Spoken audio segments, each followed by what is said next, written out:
Сайгура Кандашлар. Вот. Мы, конечно, извиняемся, вот такие записи, вот лучшего мы не могли найти. Те, кто убивал Юрия Бекировича, они забрали и все записи тоже.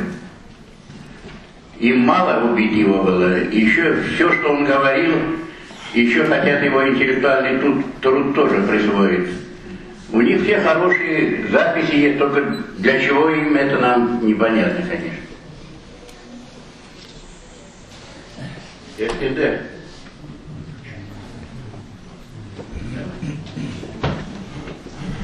Управлению мусульман Крыма имам Эскендер Меметов прочитает молитву.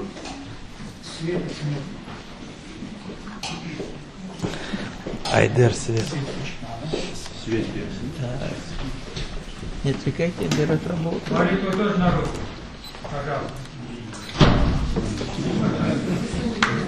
أعوذ بالله من الشيطان الرجيم بسم الله الرحمن الرحيم والعصر إن الإنسان لفي خسر إلا الذين آمنوا وعملوا الصالحات وتواصوا بالحق وتواصوا بالصبر صدق الله العظيم سبحان ربك رب العزة عما يصفون وسلام على المرسلين والحمد لله رب العالمين. Şu eve panim diyen terketir. Ebedi ve batı dünyada avuşkan Bekiroğlu Yuri Osmanov ağamızın ruhuna El-Fatiha. Allahümme salli ala seyyidina Muhammed. Bismillahirrahmanirrahim. Elhamdülillahi Rabbil alemin. Errahmanirrahim. Maliki yevmiddin. إياك نعبد وإياك نستعين اهدنا الصراط المستقيم صراط الذين أنعمت عليهم غير المغضوب عليهم ولا الضالين آمين برحمتك يا أرحم الراحمين.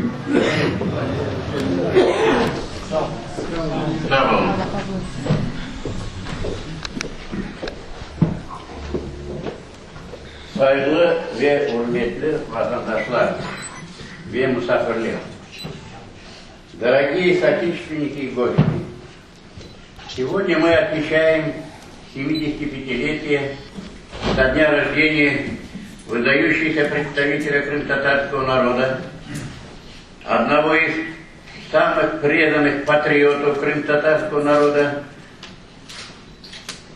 Мы постараемся здесь осветить всю его биографию, и все докладчики, выступающие здесь, раскроют все стороны его деятельности.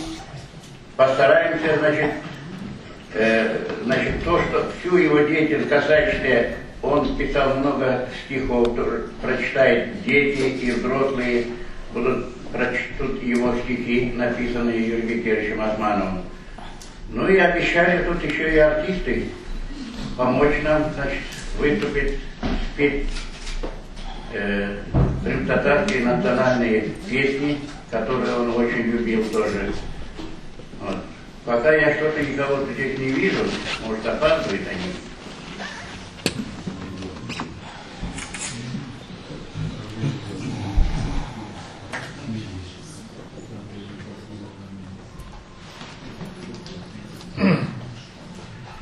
Приглашаю на эту сцену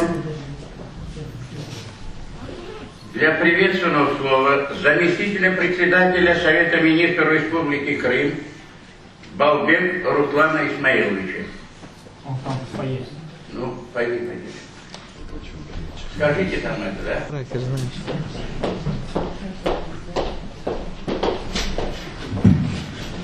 Ассаляму алейкум. Добрый день. Действительно, сегодня историческое событие, потому что у каждого народа всегда были и есть яркие представители, выдающиеся личности.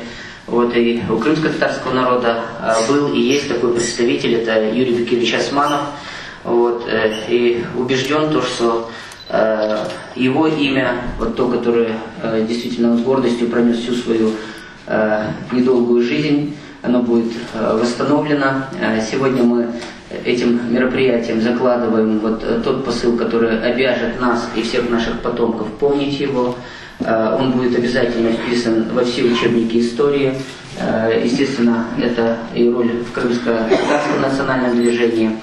Вот, это и тот путь, который не реализовался с его вот такой трагической гибелью, вот, тот путь, который мог бы привести крымских татар к конструктивному, созидательному пути развития и возрождения на своей исторической родине. К сожалению, жизнь его была прервана, но хочу напомнить, все-таки это действительно был человек выдающийся, да, то есть высокообразованный, интеллигентный человек, который представлял крымских татар и был достойным лицом крымско-татарского народа. До сих пор вот коллеги, те, которые работают в органах власти, намного старше по возрасту меня, помнят его, помнят как человека и интеллигентного, и воспитанного, который был не лишен манер, то есть от которого можно было увидеть и почувствовать вот те лучшие традиции, которые несет в себе культура крымско-татарского народа. Вот. Это и те люди, которые соприкасались в процессе его активной жизненной деятельности, его работе на государственной службе. Но, тем не менее, сегодня и мы обязаны помнить, это вот впервые, первый раз уже в российском Крыму, где мы с вами даем дань уважения этому выдающемуся человеку. Убежден, что теперь эти мероприятия будут проводиться каждый год. Да, то есть в этом году работал оргкомитет с участием ветеранов национального движения, близких родственников. Вот. Если мы чего-то что-то упустили, то есть прошу тоже не судить строго, то есть мы готовы к следующему году подготовиться еще больше. То есть наша задача, чтобы имя нашего выдающегося представителя крымско-татарского народа было достойно прописано в истории и крымско-татарского народа, и Крыма, и Российской Федерации. Потому что это тот путь, который мог бы привести крымских татар еще 23 года назад вот к тому-то созидательному пути развития. Поэтому всех хочу поздравить, потому что это и есть вот элемент восстановления исторической справедливости. И думаю, что вот все труды, которые сохранились нам, сохранились нашим потомкам, они однозначно будут взяты в основу для развития крымско-татарского народа. Çok sağ olun.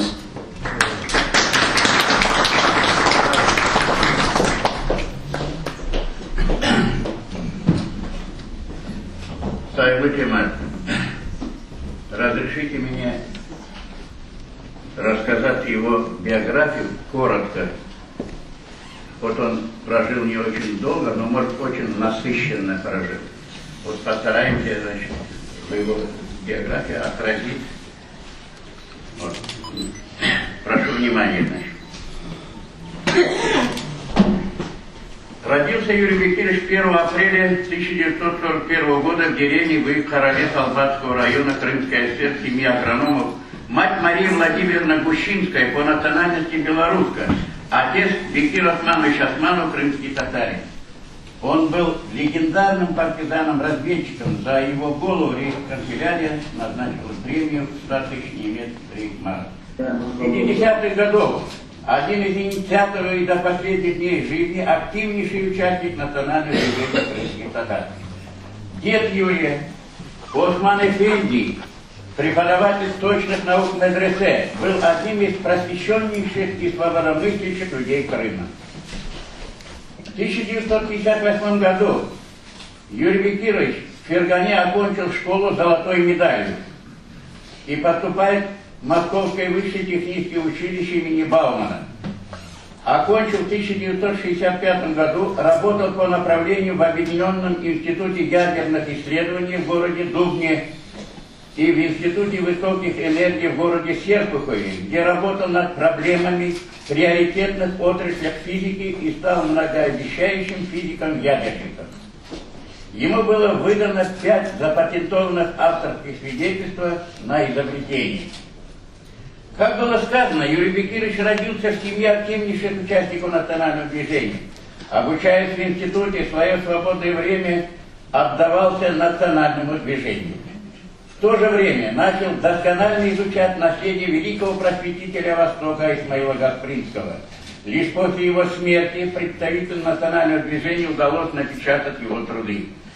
Юрий Бекирович одним из первых начал целенаправленную борьбу за восстановление справедливости и доброго имени Исмаила Гаспринского. В 1968 году за участие в национальном движении был репрессирован и осужден на 2,5 года. Каторжный труд отбывал в крупнейшем в мире золотодобывающих приисках Бесапана и Кизылкума. После окончания срока 70-го года жил в Сумгаите. В 1973 году он вернулся в Фергану, работал в Ферганском проектном институте гидроводхоз главным инженером проекта. Но самым главным смыслом его жизни было участие в национальном движении крымских татар «Возрождение». Именно в нем он видел свое предназначение, и ему было подчинено все, что составляло его душу и бытие.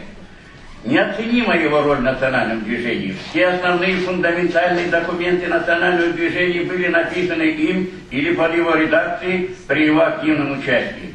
Вместе с отцом он проанализировал и обработал данные самопереписи о масштабах геноцида и ограбления крым-татарского народа на высылке 18 мая 1944 года, о чем было составлено 7 актов и были подготовлены 2 исторические справки. Первый – о динамике народонаселения Крыма, крым-татарского народа из глубины веков до наших дней. Второе – о содержании, масштабе ограбления крым-татарского народа путем насильственного выселения за одну ночь 18 мая 1944 года. Мы, его единомышленники, выпустили в свет книгу «Исторические справки» в октябре 2013 года. Помимо борьбы за свой народ, помимо работы, служебной работы, Юрий Бекирович писал много стихов. Мы собрали свыше 100 стихов.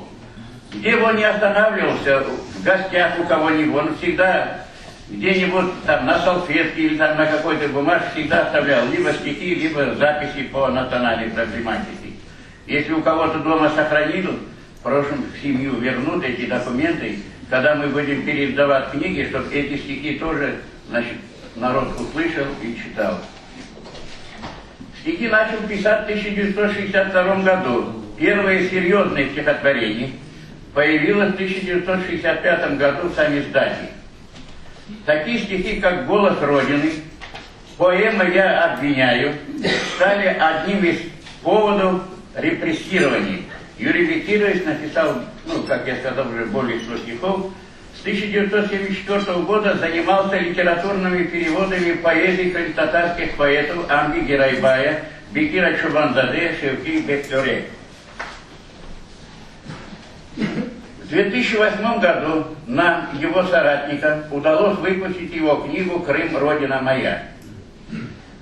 Туда вошли стихи, поэма «На смерть Индиры», очерк «Три встречи с Амитханом Султаном», монументальная поэма «Лесная сказка» в 2 частях и другие.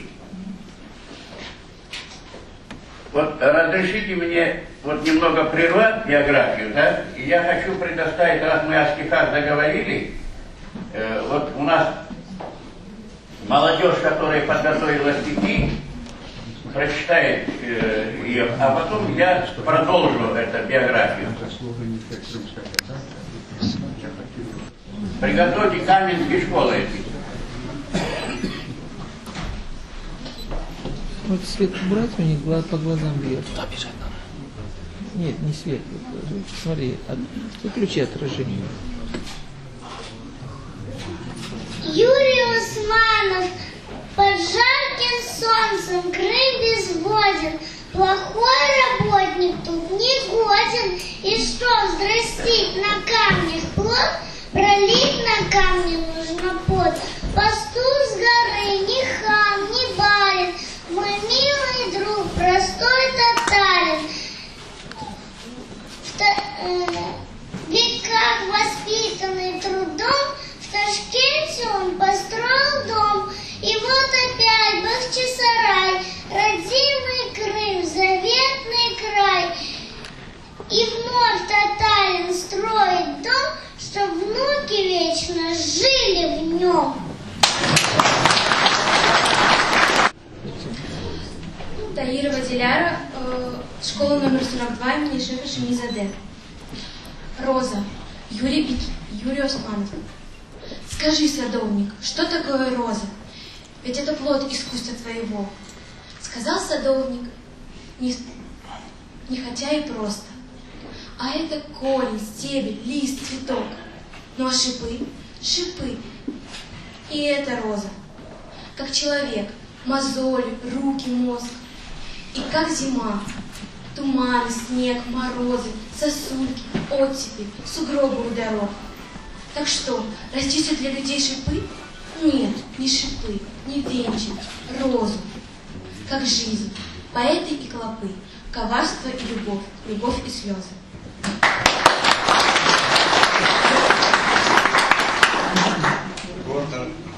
Гордон Вер, 42-я школа.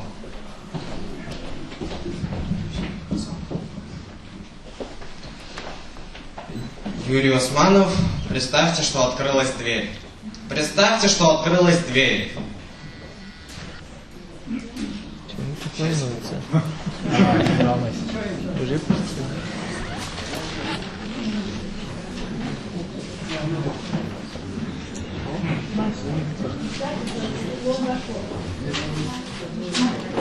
Зал.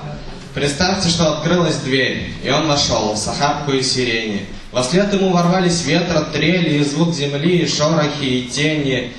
И этот цвет сравнимый с чудо-сказкой, и аромат, как прелесть тайных снов.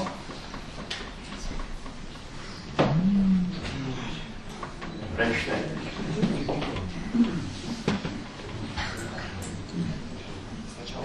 Да. Можно, да, можно. Можешь прочитать. Представьте, что открылась дверь, и он вошел в сахарку и сирени. Вослед ему ворвались ветром, трели, и звук земли, и шорохи, и тени. И этот цвет сравнимый с чудо-сказкой, и аромат, как прелесть тайных слов, как поцелуй, как трепет первой ласки. Представьте. В этот день с утра сирень заполнила ваш сад, ваш взгляд, и ваша грудь от радости тесна, что марту вслед придет, идет апрель. Представьте, что раскрылась дверь. Сам.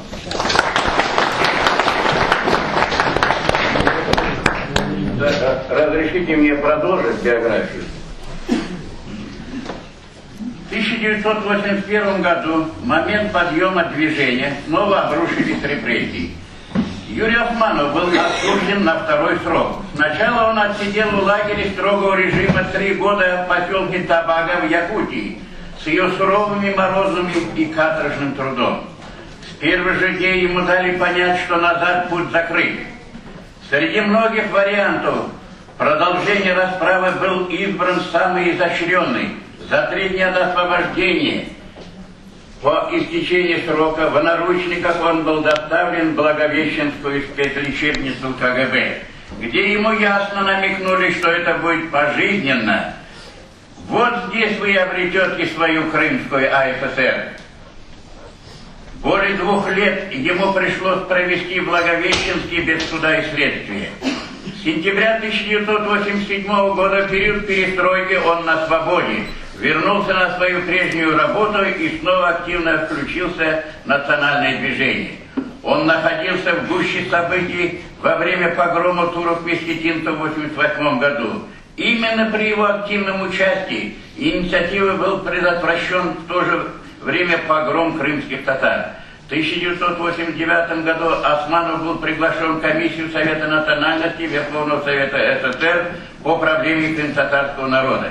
Им был написан проект декларации о преступности и противоправности государственных актов против народов, оказавшихся жертвой депортации, который лег в основу принятой Верховным Советом СССР Декларации Верховного Совета СССР о признании незаконными преступных и репрессивных актов против народов, подвергших насильственному переселению и обеспечению их прав 14 ноября 1989 года.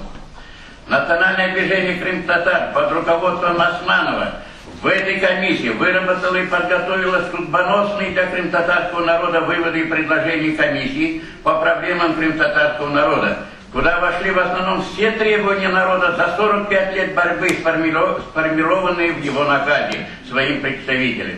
Этот документ выдержал жесткий прессинг при рассмотрении в комиссиях и комитетах Верховного Совета СССР. И 28 ноября 1989 года был одобрен и принят Верховным Советом СССР на пленарном заседании.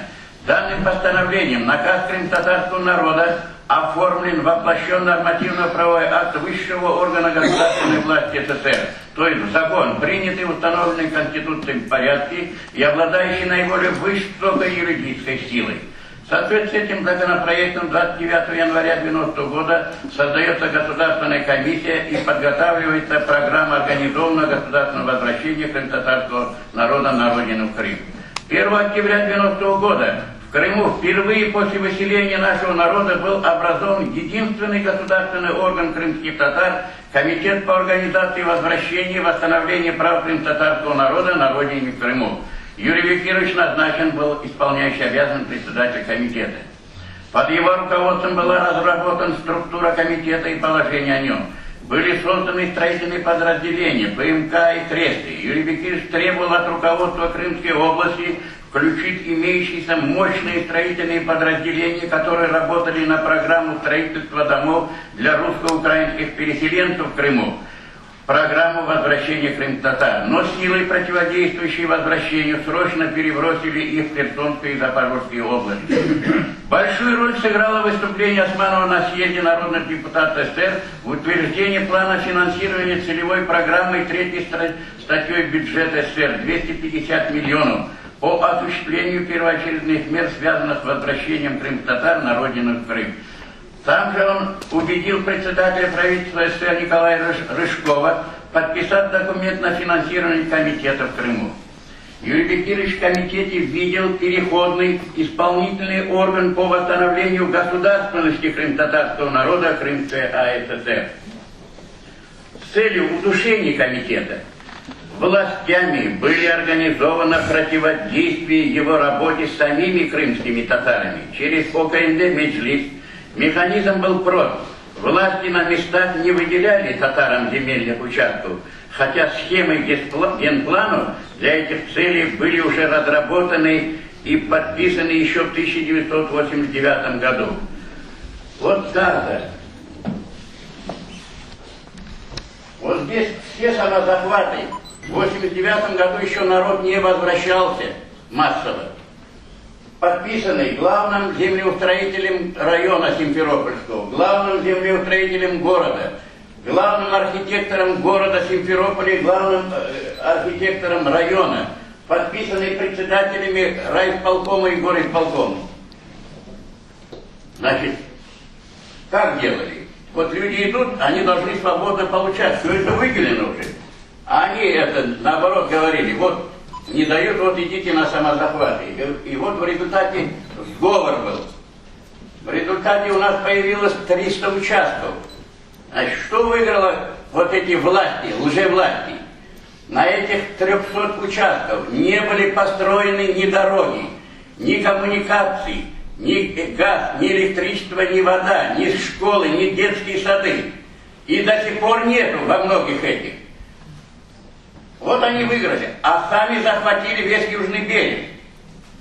Вот в результате вот этих махинаций, когда вот эти наши оппоненты по телевизору говорили, если бы мы самозахватов не были, народ не вернулся. Это все ложь. Если не будет законодательной базы, никогда бы мы не вернулись. Благодаря вот этому законодательному акту, который под руководством Юрия Викторовича было принято Верховным, только после этого народ стал возвращаться.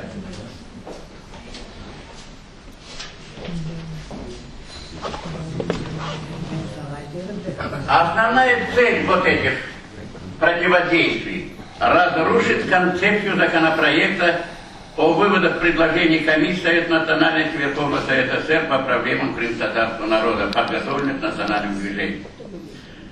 Возглавляя комитет, Османов не пошел на поводу противнику нашего народа Гиренко, Багрова и других, отказавшись выделить из целевой программы возвращения 50 миллионов рублей на нужды Крыма. Он стал неугоден уже власти. Все это привело к тому, что на сессии 18 марта 1991 года Османов не был утвержден председателем комитета. В мае 2011 года мы, его соратники, издали белую книгу НДКТ об обстоятельствах саботажа руководствами Украины и Крыма постановления Верховного Совета СССР о выдах предложений Комиссии Совета национальности по проблемам крымско-татарского народа. Осенью 1991 года он основал газету «Информационный вестник национального движения крым-татар «Аритет», редактором которого был до последних дней своей жизни. Историки считали его высококвалифицированным историком, юристы считали высококвалифицированным юристом, поэты талантливым поэтом. Он убедительно доказал, что нигде более на земле не существует территории, которая являлась национальной территорией крымских татар, и что именно Крым является такой национальной территорией крым-татарского народа.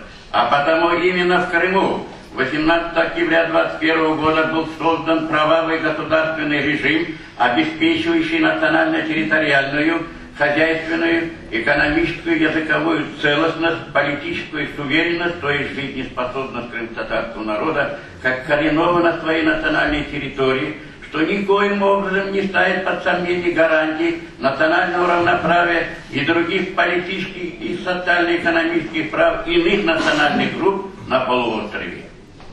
В сентябре 2012 года мы, его единомышленники, напечатали его книгу «Почему Крым – историческая родина крым-татарского народа». Вот что сказал о нем кандидат исторических наук Александр Зарубин. Юрий Бекирович Османов – патриот, интеллигент, мыслитель. Он всегда смотрел вперед. Он был замечательным сыном своего народа, его гордостью, настоящим патриотом Крыма, бескорыстным родителем его и всего населения. Будущего неутомимым тружеником во славу родной земли, а не собственного кармана.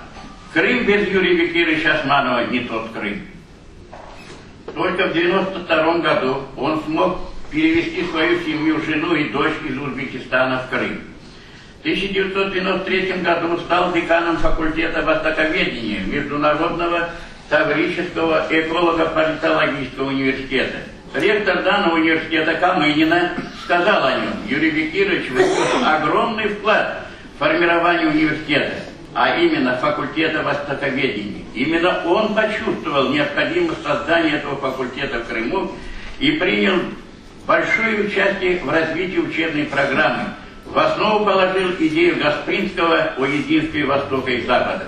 Это был глубоко порядочный, доброжелательный, коммуникабельный, скромный, надежный, спокойный и очень работоспособный человек. На него всегда можно было положиться. Все сотрудники университета его очень уважали. За месяц до его убийства возглавляемая им делегация НДКТ побывала за границей в Турции, где встречались с представителями практически всех слоев и социальных групп крым-татарской диаспоры. Юрий Бекирович с этой поездки вернулся вдохновленным, счастливым, поскольку выяснилось, что обе стороны, НДКТ и диаспора, до этого, не имея практически никаких контактов, независимо друг от друга, пришли к одним и тем же выводам и оценкам по всем аспектам крым-татарских проблем национального движения. Кроме того, делегация посетила редакции турецких газет «Хурриет» и «Сабах» и заявила протест против появления в этих изданиях высказывания Мустафы Джемилева о неизбежности вооруженных столкновений в Крыму между крымскими татарами и русским населением. На ноябрь месяц 1993 года были запланированы новые, гораздо более масштабные встречи, на которых должны были присутствовать представители крым-татарских диаспор не только Турции, но и США, Германии, Болгарии, Румынии. А Юрий Бекирович был приглашен сделать доклад. 30 октября 1993 года, за неделю до его трагической смерти, делегацию НДКТ во главе с Османовым принял командующий Черноморским флотом адмирал Эдуард Балкин. После трехчасовой беседы командующий флотом сказал, что все вопросы здесь поставлены будут изучены, и добавил, что народ, имеющий такой интеллектуал, не может погибнуть. Он преодолеет все трудности. Юрий Бекирович был общепризнанным лидером национального движения крым-татар и примером для подражания молодежи. Он был одним из лучших знатоков в национальном вопросе. Им же были разработаны такие основополагающие документы, как проект концепции Конституции Крымской ССР, Закон Украины о восстановлении национальной целостности, права и состояния крымтатарского народа нации, концепция национальной политики, права и отношения в Крыму и другие.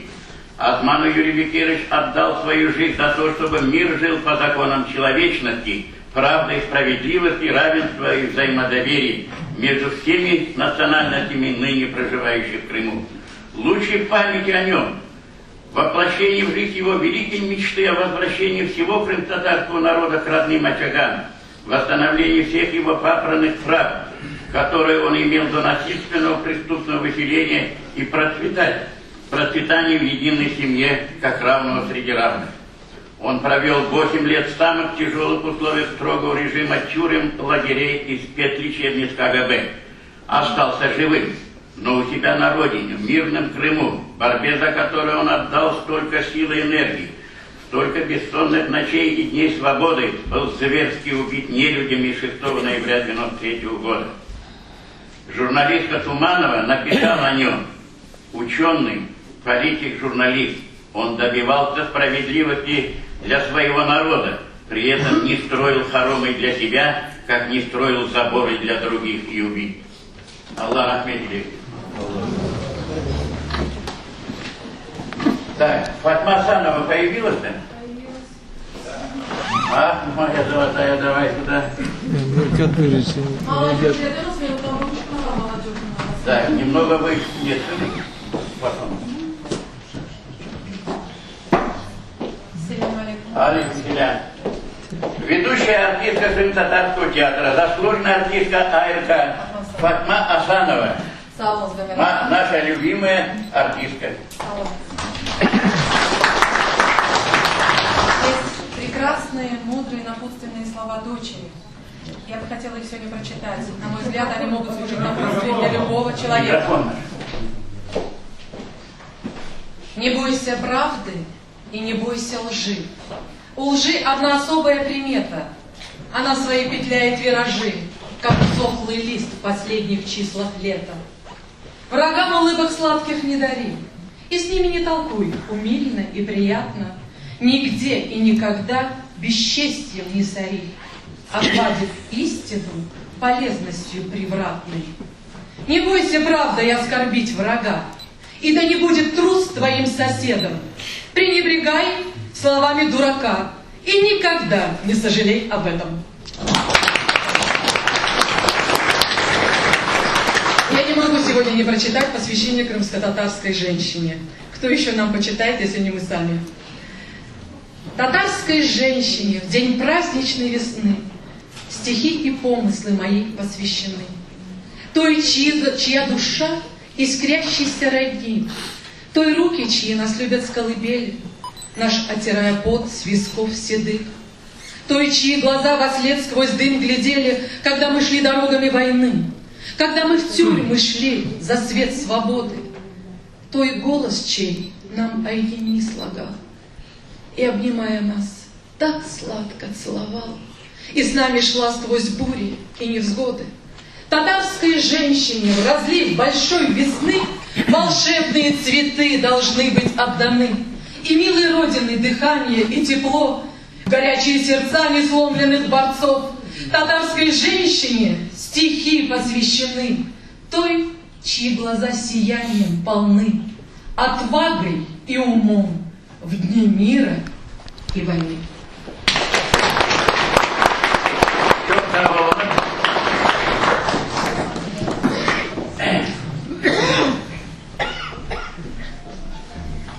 Значит, Сайло Джимат. уделял огромное значение народному образованию. Поэтому я приглашаю на эту сцену доктора филологических наук, доцента кафедры крымско-татарской филологии, факультета крымско-татарской и восточной филологии Таврической академии Крымского федерального университета имени Вернадского Лимарова Терентили.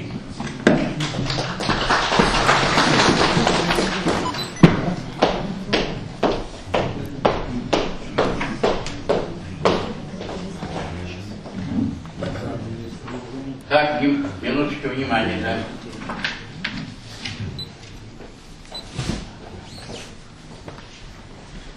Я сегодня здесь не потому, что я экс-замминистра, как там на задней галерке люди говорят, а потому что я действительно глубоко уважаю и Юрия Бекировича Усманова, его труды. Это действительно выдающийся крымский татарин, который закончил самый сильный вуз Советского Союза. Это действительно человек универсальный, которому цену мы сложим после. Уж так сложилось, в крымско-татарской среде мы людей ценим после их смерти. Но я думаю, познав книги Юрия Бекировича, которые издают его соратники, мы оценим его сейчас, и мы будем придерживаться того, что он будет говорить, того, что он говорил. Прошу отнестись к моей презентации и как к научному исследованию, и как к научному анализу. Я привожу не свои доводы, я привожу цитаты из белой книги Юрия Бекировича Усманова. Но вы заметите, что эти доводы, они очень актуальны сейчас, они представляются вам не случайно, да более знакомы каждому. И думаю, что люди, которые занимаются или думают, что занимаются, или пытаются заниматься проблемами крымско-татарского народа, они возьмут эту белую книгу, почитают и, может быть, задумаются над тем, что что-то делать надо. Следующий слайд. Крым – это многонациональная такая территория, здесь живут разные народы. Я буду просто показывать картинки, выводы вы будете делать сами, я думаю, совершенно незачем приводить цифры. Цифры меняются сегодня, завтра. Многокомпонентная языковая ситуация с разной демографической мощностью. Ну и посмотрите, сколько крымских татар, ну мы на 3-м месте. Но, несмотря на это, если посмотреть дальше, крымско-татарский язык, можно там дальше? Крымско-татарский язык находится в очень сложной ситуации. Я не могу говорить об образовании народном, не затрагивая проблему языка. Ситуация очень страшная, язык утрачивается. В 2010 году крымско-татарский язык внесен в Красную книгу ЮНЕСКО, так называемый атлас исчезающих языков, как язык, находящийся на грани исчезновения. К сожалению, картина такая. Если вы знакомы с работами профессора Эмировой, то здесь добавился только один пункт. И за 20 лет картина практически не поменялась. Симметричные билингвы, свободно владеющие родным и русским языком, это самый маленький процент, это 3% крымско-татарского населения. Дальше асимметричные билингвы, пользующиеся родным языком лишь в быту, в остальных сферах жизни, в том числе в семье. Русским. Монолингвы, владеющие только русским языком, это русскоязычное население Крыма, это крымские татары, как русскоязычное население Крыма. И полилингвы, имеющие малое представление о родном языке, но компетентные в украинском, русском, турецком, английском и других языках. Это то поколение крымских татар, которое уже не знает слова «ана-баба», а которое своим детям говорит «мамочка», «папочка». Это то поколение людей, которые, приходя в общественные места, вообще боятся упоминать о своем крымско-татарском происхождении. Пожалуйста, следующий слайд. Уровень языковой компетенции по группам. Я не случайно диаграмму выбрала очень острой. Ну и посмотрите, как всегда, что мы видим. Самое большое количество это симметричные билингвы и полилингвы. А монолингвы, то есть те, которые знают идеально крымско-татарский язык, их совсем там чуть-чуть. Дальше, пожалуйста. Есть страны, в которых государственные языки в большом количестве являются государственными. Возьмите Швейцарию. Но я прошу не смотреть за границу, посмотрите в Российской Федерации, на Дагестан. 5 государственных языков, и на каждом из них Дети имеют право получать образование, и каждый из них, дети имеют право изучать по собственному желанию. И хочется обратить внимание на то, что если вы все уже сложили картинку за последние 2 года, жители этих республик, они очень плохо говорят по-русски, в отличие от крымских татар, на которых стоит обратить внимание. Крымские татары практически утратили свою языковую компетентность. И совершенно не стоит обращать внимание на то небольшое количество нашего стержня. Это писатели, которые сохранили языковую традицию, это поэты.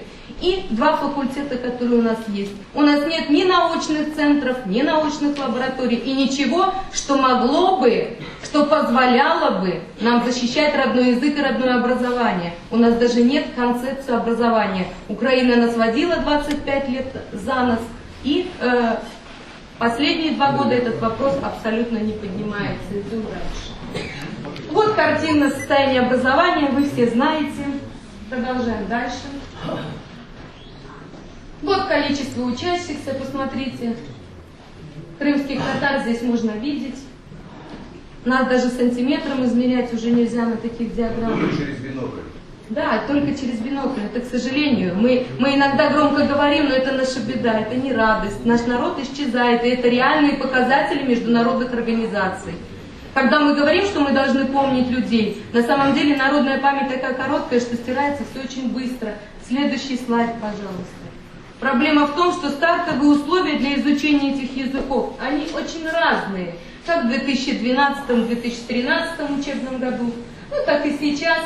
К 2016 году несколько изменились позиции украинского языка по отношению к крымско-татарскому, но это совсем несколько в связи с политическими проблемами. Позиции крымско-татарского языка абсолютно никак не изменились в этом направлении. А теперь обратим внимание, что «Белая книга» Юрия Бекировича Усманова – это не просто книга, в которой отражена история национального движения крымских татар. Это действительно очень важный труд, который нужно читать в каждой крымско-татарской семье. Почему? Потому что каждый из нас обнаружит там свою мысль, свою боль и попытается задуматься над теми задачами, которые все-таки нам нужно решать. Следующий слайд, пожалуйста. Юрий Бекирович Усманов отмечает, мы повторяем, что нас это беспокоит отнюдь не с нравственной стороны. То есть то, что я вам показала ранее, это не нравственная сторона. Тем более, что при национальном равноправии каждый гражданин нации действительно имеет возможность и должен реализовывать все свои природные, полученные воспитанием и образованием способности и склонности. Ибо без этого не будет расцвета нации и не имела бы смысла предшествующая борьба. Следующий слайд, пожалуйста. Для этого, в первую очередь, здесь идет цитирование, специально отобранное, чтобы вы понимали. Нужны не лицемерные или иступленные проповеди, а снятие дискриминационных ограничений для крымских татар в промышленности, медицине, культуре, народном образовании и управлении, что сразу выправит положение, особенно женской безработностью, носящей исключительно искусственный характер. Следующий слайд, пожалуйста. В своих замечаниях по первоочередным мерам по решению вопросов, связанных с возвращением крымских татар на постоянное жительство в Крымскую область Украинской ССР, Юрий Бекирович справедливо обращает внимание на следующие факты. Строительство школьных комплексов нецелесообразно. Вы вспомните, как все ринулись строить мертвые коробки по Крыму, они до сих пор стоят мертвым грузом. Следует применять расширение существующих школ с привязкой блоков, учитывая общую численность переселяемых. 50 тысяч человек, следует ввести 88 тысяч ученических мест и так далее. До сих пор этот принцип Юрия Бекировича не рассматривался ни в одном правительстве. Нам не нужны просто школы, а нам действительно нужен подход к компактному проживанию крымских татар, чтобы каждый имел право реализовать свое право. Строительство детских садов на 400 мест в 1991 году недостаточно, так как обеспечение 50 тысяч человек следует построить дошкольных учреждений не менее чем на 3000. Я не буду говорить, сколько их есть 25 лет спустя. Юрий Бекирович отмечает, что это не просто так. На самом деле, из-за неразворотливости комитета и срыва госпрограммы в 90-е годы по народному образованию не были построены запланированные учреждения, которые вы видите на картинке. Перспективно и грамотно в обращении к Кравчуку, составленном в городе Симферополе 18 ноября 90-го года за подписи Абдураимова, Аблязизова, Баева, и Бадлаева, Усманова, и там дальше вы видите фамилии, подняты вопросы. Согласно вложения в народное... Подняты вопросы. Следующий слайд дайте, пожалуйста. Говоря о решении национального вопроса, восстановлении национальной целостности и равноправия своего народа, национальное движение крымских татар руководствуется не конъюнктурой и правилами мелкого политиканства, а фундаментальными принципами цивилизации. Это действительно я подчеркиваю, потому что если вы обратите на эту книгу, там учтены законы, там учтено экономическое положение, и Юрий Бекирович постоянно говорит, что крымско-татарский народ очень образованный, вернувшийся из мест Средней Азии, он будет подвержен интеллектуальному обнищанию только потому, что его ставят в искусственную сложную экономическую ситуацию. Но народ будет работать, и народ все равно будет пытаться вырваться из этой ситуации. Да, через 25 лет мы потихоньку к этому приходим. А работа, естественно, вот это обращение к Кравчуку, говорится, что связано с фундаментальными принципами цивилизации, диалектикой их развития, не являясь ни партией, ни организацией, потому что не имея никаких собственных интересов и целей, отличных от целей народа. В Белой книге предлагается перечень необходимых организационно-хозяйственных мероприятий, среди которых связанных с образованием. Следующее. Учтите, эти принципы, они учитывались во всех концепциях образования, которые не то государство, ни новое государство во внимание ни в одном документе до сих пор не приняло и нигде не рассматривает. Развернуть систему переподготовки, повышения квалификации с особенностями профориентации возвращающихся крымских татар. У нас 15 национальных школ и ни одних курсов по повышению специалистов-предметников. Это нонсенс.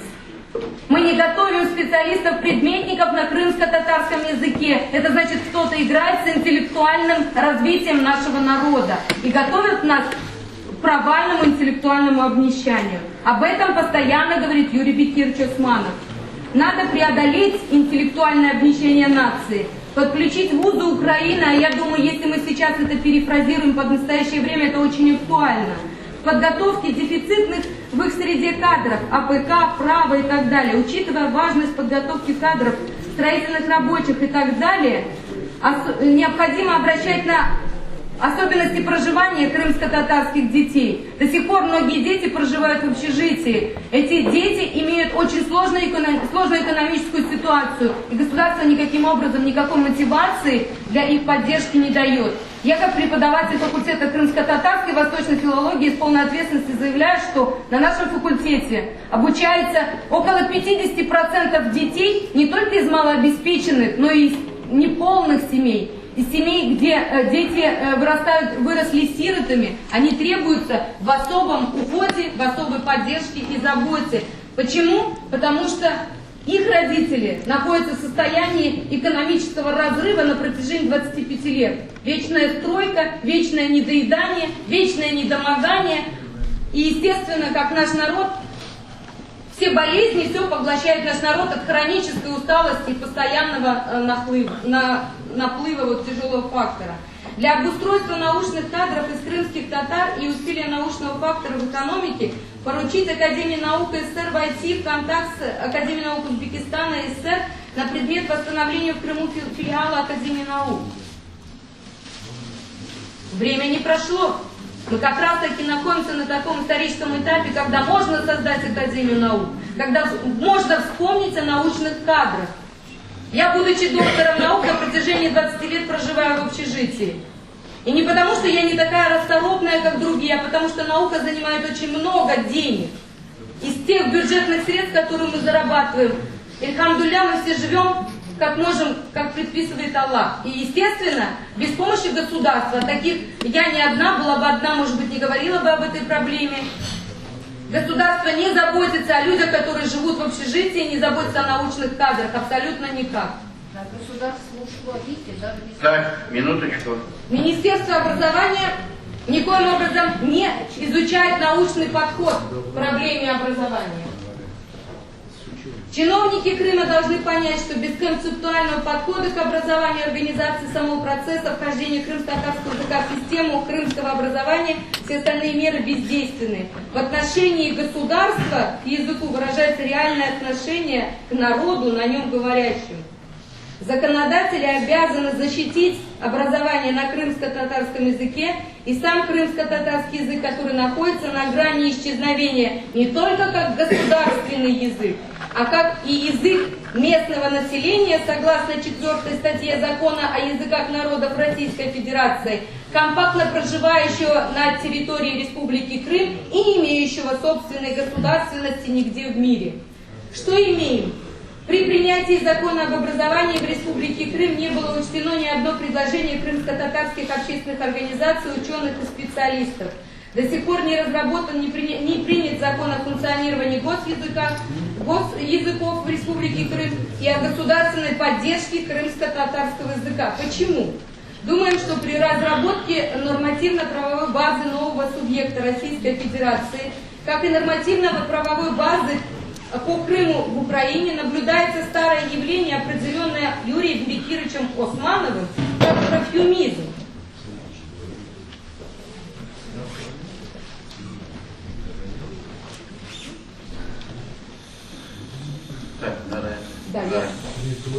Трюк по мотивации отказа крымско-татарскому народу в признании его права на национальную целостность и политическую связанность, гарантии равноправия его государственности, трюк с сотворением новых народов, проживавших в Крыму, все это притягивается к профемизму, который не будет преодолен до тех пор, пока не признают, что крымско-татарский народ нигде за пределами Крыма не сформировался, нигде за пределами Крыма государственности не может, но люди, проживающие на территории Крым, одновременно с крымскими татарами, несут ответственность за крымско-татарский язык исчезающий.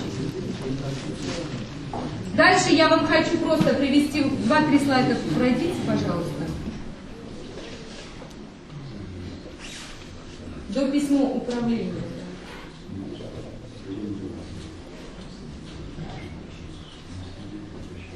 Все, достаточно. Нам говорят, что проблема с языком. Это действительно есть проблема с языком. Проблема выбора языка образования. Вся Россия пишет эти заявления, это все нормально.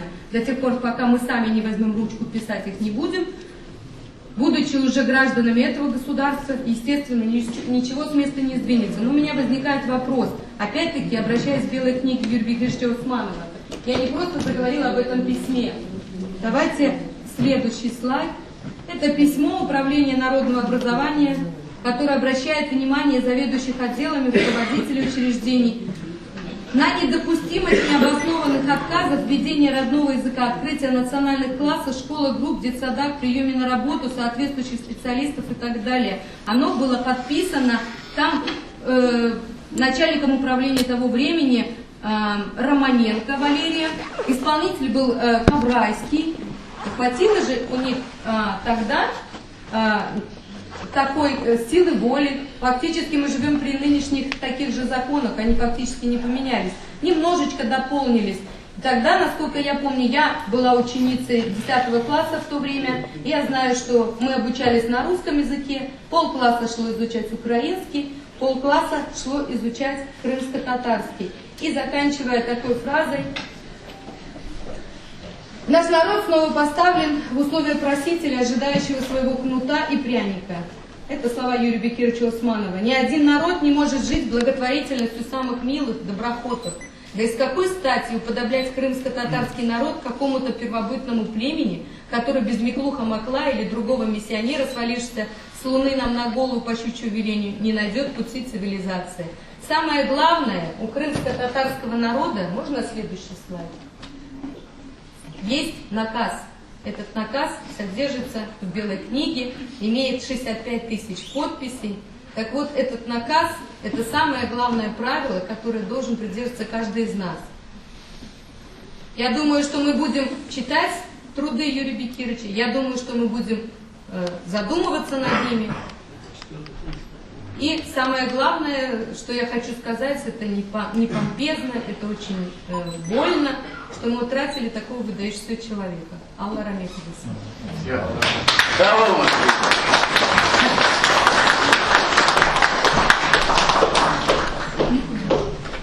Так, я приглашаю на сцену заслуженную артистку Автономной Республики Крым Левизу Чалбашеву. Она исполнит крым-татарскую песню «Ежелер».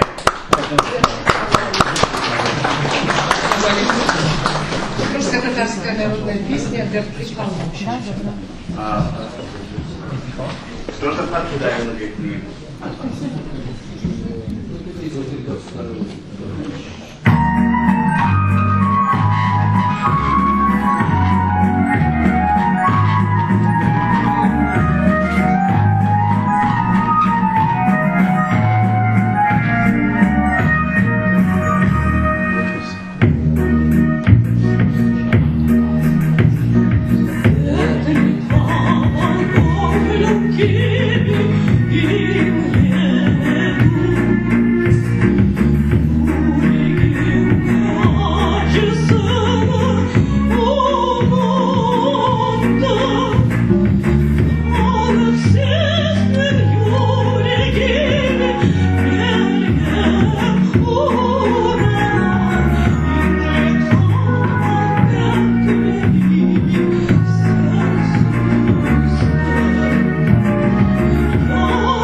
Я приглашаю на эту сцену заслуженного деятеля искусств Украины, члена Союза писателей, мастера художественного слова Риза Юсуф.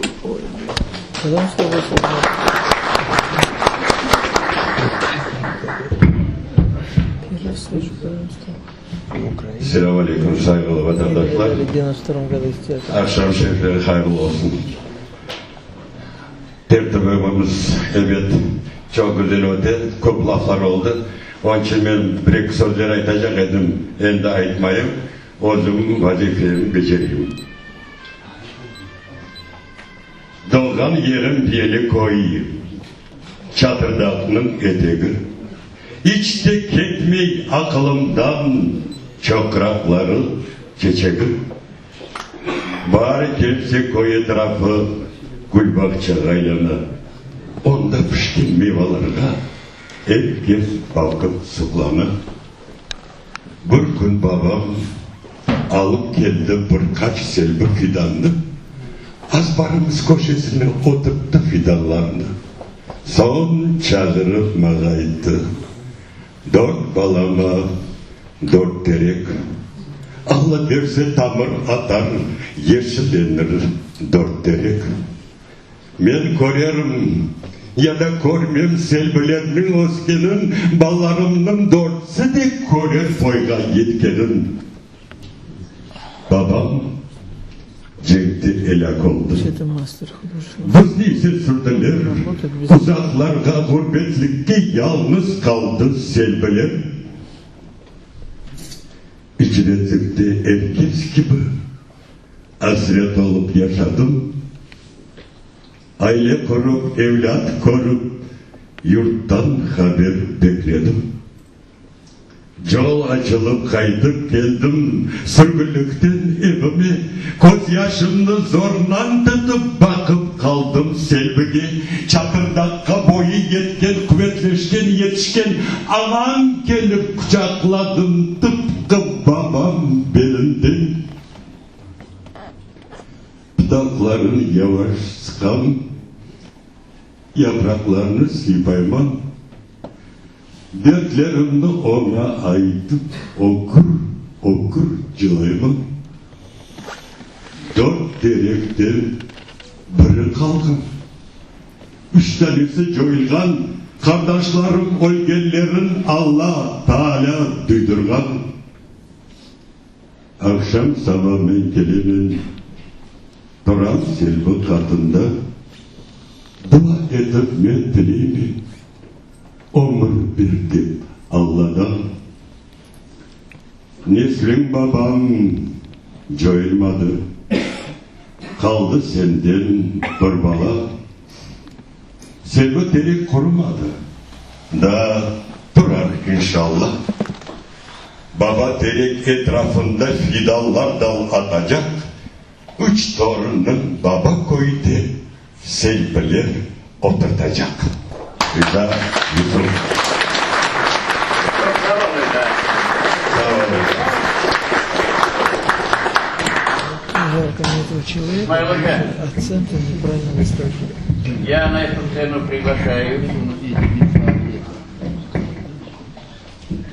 доктора филологических наук, профессора кафедры татарского языка и литературы Исмаила Керимова.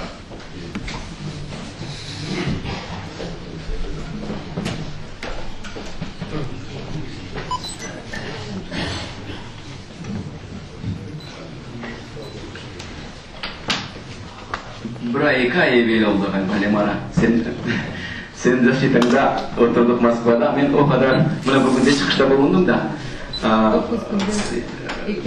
O kadar sıcak gele maşallah. Sen pek güzel dilimiz hakkında böyle bir tahlil edip onu mantıklı güzel bir neticeler çıkardın. Teşekkürler. Yuri Efendimiz acayip bir insan olarak evet onu hem de intelektüel, bugün herkes ayta onu intelektüel bir insan olganı için milletin her bir azasına barmağa tırşaydı, çalışaydı ve bu adam böyle olganı için bizim konuşumuz olup geçti 91 senesi 20. noyabr'de Taşkent'te Lenin Bayrağı gazetasında Zira Bekirova bu yerde olsa o teşkil etti böyle bir konuşunu ve kapını kapatıp 2 saat devamında karşı karşıya oturup ben o vakti yer bir genç bir adam işte lakırdı ettik. 2 saat devamında 3-4 meseleler koterdi adam ve yanında bir nesi de var idi, bekim sağ selamettir, bir yardımcı oğlan var idi yanında.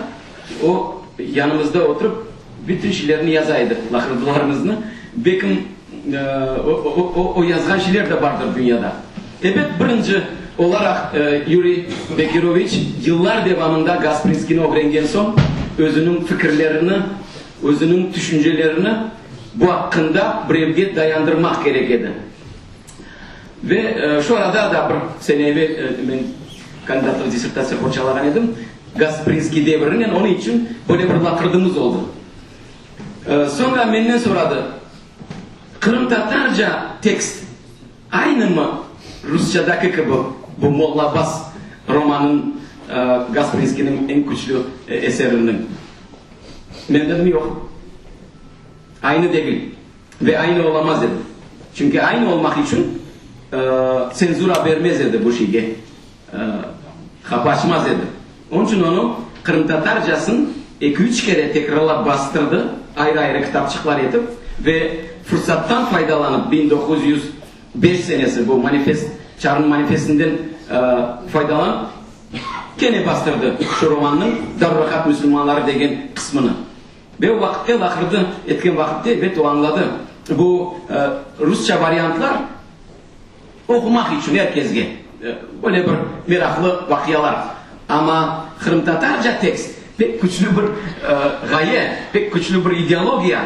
Yani o zaman da Müslümancılık makabatlıydı. Kırım Tatarlarının ve başka Müslüman halklarının artta kalması. Din mi kabatlıydı? Yoksa dinini alıp bargan adamlar mı? Böyle mesele koyaydı Gasprinski ve pek güzel şekilde başta Frankistan mektuplarını yazar. Yani Fransa'ya Avrupa'nı gösterir ve sonra Darurahat Müslümanlarını yazıp kıyas etti. Ve ahir sonu böyle bir neticeye gelir. Eğer de bozmasaydılar, birbirinin üstüne çıkmasaydılar, birbirini itermeseydiler ve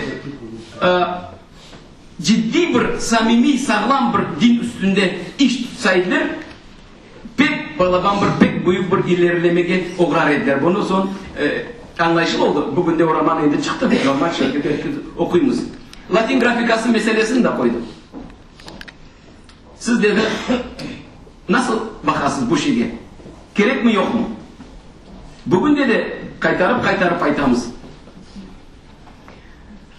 Bir şeyini samimi, ciddi, sağlam, mükemmel yapmak için bir keretin ortadan kesmek olmaz.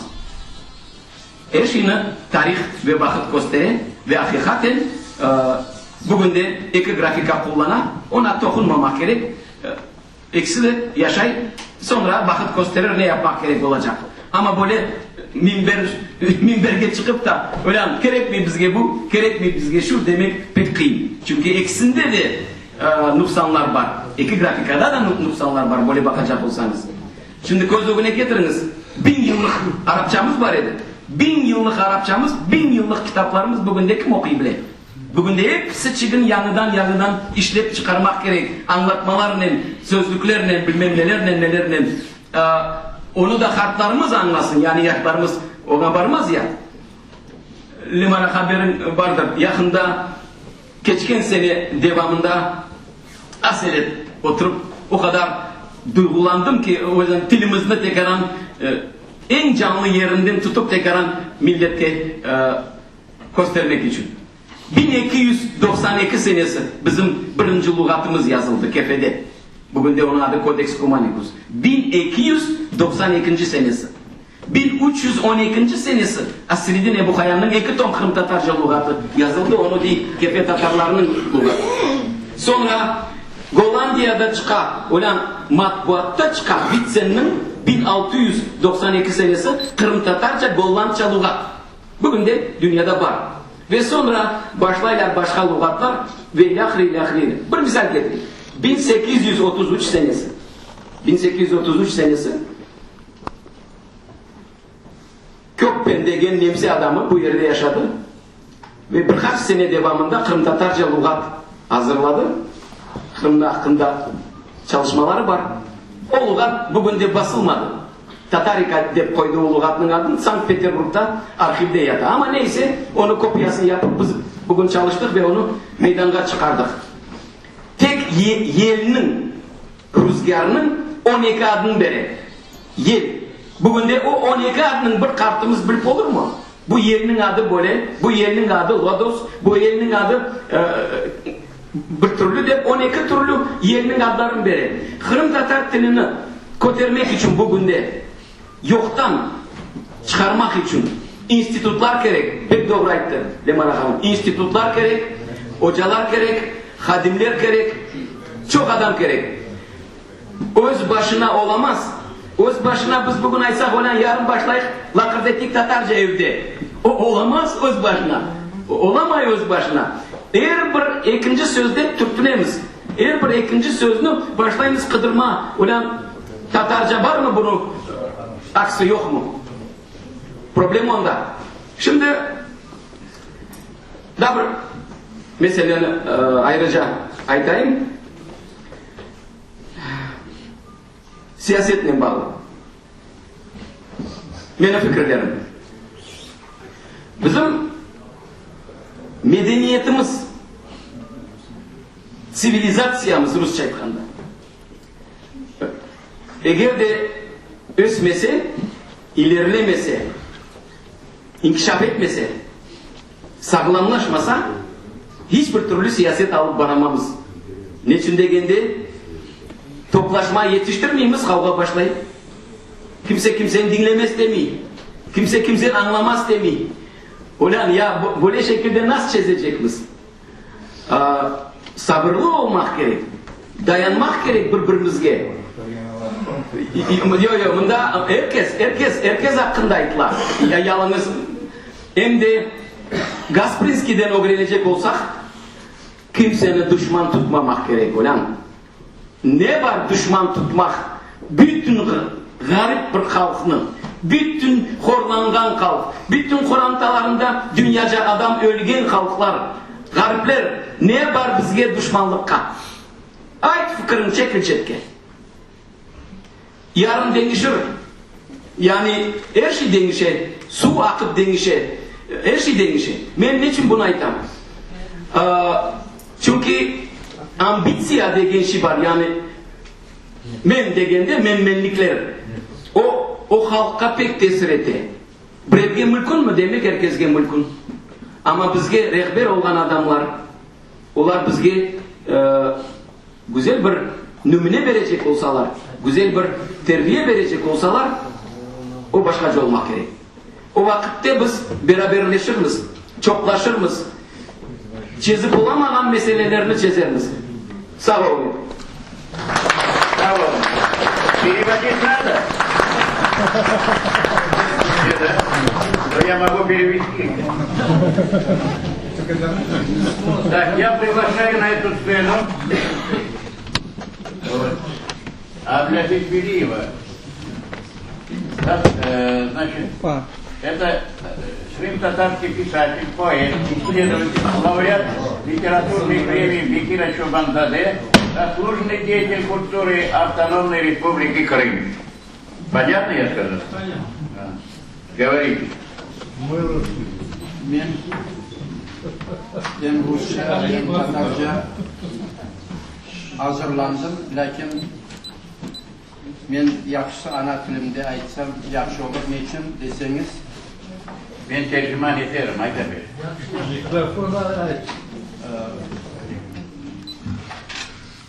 Çünkü birinci kere Yuri Bekirovich'in şiirleri ana tilimizde tercüme edildi. Nasıl yankırayı onun şiirleri ana tilimizde? Men misaller getirgende onlarına öz tercümemde ana tilinde okuyacak. Şunun için müsaadenizle men Kırım Tatar tilinde aytayım. Evet, Yuri Bekirovich alim olgan olsa bugün onun adı dünyaca yankırar edi. Men ona hiçbir türlü şüphe etmeyeyim. Kısa bir iki yılın içinde 5 tane vesika aldı. Özünün yapkan yanılıkları hakkında, hem nasıl da yanılıklar ilimde, en nüfuzlu yanılıklar hakkında. Ondan sonra Gasprinski üzerinde çalışkanda nice akademiklerinin davalaştı o. Birisi onun üstüne çıkıp olamadı. Ağzına su algan gibi şu bilgen ona ne aytmak gerek olsa şunu aytıp onunla toktadılar. Yuri Bekirovich hepsini русша айтacak olsak по полочкам расставил и показал, кто есть кто. Мен onun siyasi işleri hakkında çok айтылды, мен bilesem daha айтылır. Ona da toxtalып oturmayın, vaktinizni alıp. Men onun edebi faaliyetine toxtalmak isteyim. Yazgan şiirlerini, poemalarına, hikayelerini, oçerklerini. Gamer Efendi endi aytıp geçti, o 60. senelerden şiir yazıp başlaganını. Endi 65. senesi onun birinci şiirleri matbuatta dünya yüzü gördü. Samizdat şeklinde. Ondan sonra birkaç şiirleri basıldı ki o şiirler onun hapse alınmasına sebep oldu. Ondayın güçlü eserler edi ki ona dayanıp olamadılar ağalar. Bu onun Vatan Sedası degen birinci şiiri 65. senesi basılgan Голос Родины. Men bakam davetnamenin üstüne de baskanlar onu. Hakikaten de programın bir şiiriydi o.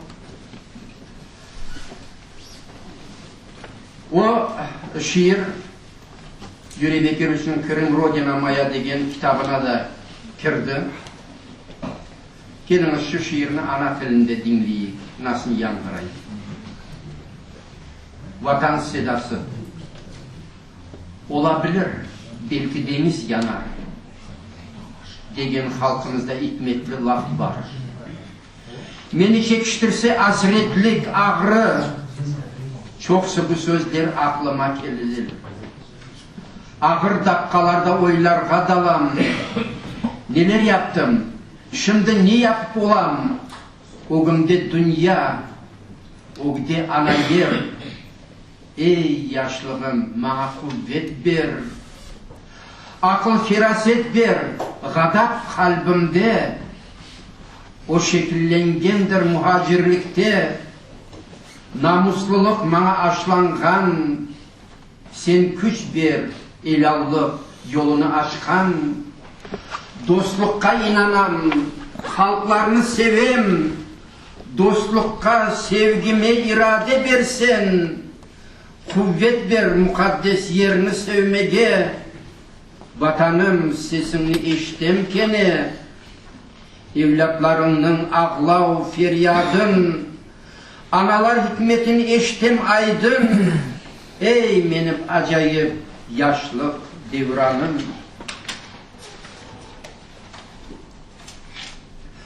Gadabım elimni sana uzatam. Gençliğim, hayatım yardım soramay. Bir türlü sadaka gerek mi bana? Men başımını yerge egmeyip, halkımla vatanda yaşamak isteyim. Evet yaşay bilem uzak yerlerde, ten halklar içinde beraberlikte. Yıllar geçer, ne aytırmız biz? Kim korktu, yoruldu, yaşap küreşsiz? Akranım, evlatlar, halk o günde biz, demese ayıplı çal sakal astında saklarmız. Hayatta öyle gün, öyle an kele, geçmişte hesap vermeli ille. Çal saçlar takdiri çizilgeninde, cevap vermelimiz tarih o günde. O gün bekli herkesini mutlak, şeref, vicdan sınavı olacak. Sonki dakika geldi. Ya lanet mında, ya bahtlı yaşayış yurtumuz Kırım'da. Köz o günde dünya, köz o günde toprak, o günde takdir bir vatanın. Sen bak. Bu Yuri Osmanlı. Yuri Bekiroviç, hatta Kızılkum'da, Besapan'da, ya olmasam Yakutistan'daki tabagalarında ruhi hastalıklar hastahanesine koyulganda bile şiir yazımını toktatmadı. Ve o devam ettirdi. Bu küreşte o nesir ve nazımının kesirli sıralarından öyle büyük ustalıkla faydalanır ki birçok adamlarını gadaplandırdı, birçok adamlarını ağlattı. Şair emin edi ki halk öz arzu umutuna erişecek ve yüz binlerinin Kırım Tatarının küreşi galibenin yekünlenecek. Ta 1968 senesi, tasavvur etiniz, 68 senesi. Yuri Bekiriç son söz degen, последнее слово degen şiirinde şöyle yazgan idi. Gelecek mayısını açık görem men. Halkımız kaytacak tuğan yurtuna. Urulgan, yaralı, lakin sağ asker tıpkı şay kayta, yengili fırtına. Şairin icadında 1984-85 seneleri yazgan İndira'nın bölümüne degen poeması var. Bu Destan monolog, Na smert Indira. Bu onun icadında ayrıca bir yer tutar. Hint halkının sadık kızı Indira Gandhi'nin ilak oluğu münasebetini yaratılan bu eserinde Yuri Osmanov hatta özünün kun evvelden, öleceğini kun evvelden peygamberani görebildi ve yazdı. 4 satırçığını getirmek isteyeyim. Olacak şey oldu. Yılının sonunda ölümden bitti nihayet avcılık. Kiracılar yaptı kendi işini. Aytınız, bu düşman işi mi? Kiracı degeni Naomi. Yuri Osmanov'un değerli bütün eserleri devrinin aktüel meselelerine bağışlangan. Kırım Tatar Yaşlar Birliği'nin azaları Marat Umerov, Amza Umerovlar Taşkent'te mahkeme yapılıp kapatılgan vaktinde sud prosesine çok bizim yaşlar da kelgen ediler. Sud zalında olar oturdular. Ve sud karar çıkarıp, hükümünü okup, onlarını endi konvoy alıp ketiyatqanda neler olup geçti. Onu özünün sреди вас высоко кто-то руку поднял degen, aranızdan kimdir kolunu yüksek koterdi degen şiir yazdı Yuri Bekiriç. Hüküm çıkarıldı. Kaygıdan zal sustu. Kimdir göz yaş töktü. Konvoy bile pıstı. Sudya sanki dersin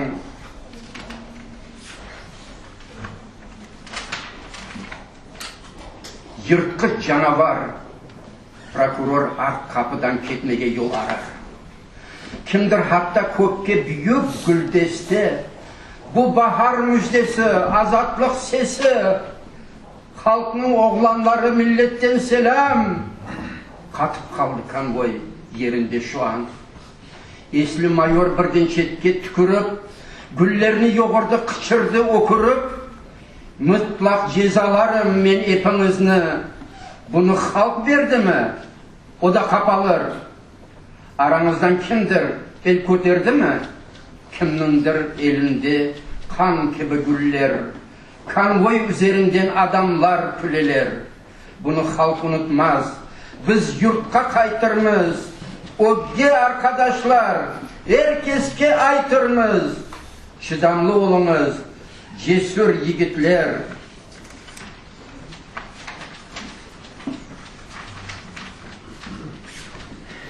Karalayıcıga olsun lanetler. Baharga çıkarmız, olunuz emin. Sizge de hüküm okulur, bilim. Buna böyle şiir oldu bu vakitte. İşte milli hareket küreşçi, şair küreşçi Yuri Osmanov böyle bir acayip insan idi. O er sahada ne derecede istidat sahibi olganını görüp turamız. Olsun ilimde, olsun milli harekette, olsun icatta, olsun alim olarak Gasprinski'nin hayatına öğrenildi. Özünü temelli, tamarından bilgen insan olarak gösterdi. O balaban bir eser yaratkan idi. Yazıklar olsun. Onu Orman Masalı деген Лесная сказка, монументаль поэма. Onu sonuna çıkaramadı. Tek iki bölümünü bitirip yetiştirdi. Üçüncü, onun prezident dep adlandırılgan üçüncü bölümü bitmeye kaldı ve dünya yüzü görmedi. Aynı vakitte bizim iki defa Sovetler Birliği'nin kahramanı Ahmet Han Sultan hakkında olan görüşürlerine bağışlangan Üç Görüşür degen hikayesi o kadar yaxşı yazılgan ki onu kayta okuyacağım gelir. Yuri Bekirç aynı vakitte tercümeyle uğraştı. Kırım Tatar klasiklerini, Bekir Çobanzade'ni, Hamdi Giraybay'ını, Şevki Bektören'i Kırım Tatar tilinden Rus tiline tercüme etti. Hatta Bekir Çobanzade'nin 100 yıllık konferansiyasında onun eserlerini Rus tiline tercüme etu incelikleri hakkında dakılatının çıkışta bulungan idi. Eğer o aklında olsa bazı arkadaşlarının. 8 yıl evvelsi Akmeş'te Yuri Osmanov'un Kırım Benim Vatanım adlı edebi eserler jıyıntığı çıktı. Ona şairinin 160 eseri kirdi. Ben o kitaplar için yazgan edim. Kitapta da basıldı. Bütün bu eserler Yuri Bekirovich'in edebiyat sahasında da nasıl bir istidat sahibi ekenini gösterir. Eğer o eserler ana tilimizge tercüme edilip çıkarılsa, okuyucular Yuri Osmanov'un edebiyat sahasında da öz yolu, öz sesi, öz bakışı, öz felsefesi, öz ustalığı olganını görer ve ona münasip kıymet keserediler. Sağ olun. Sağ olun.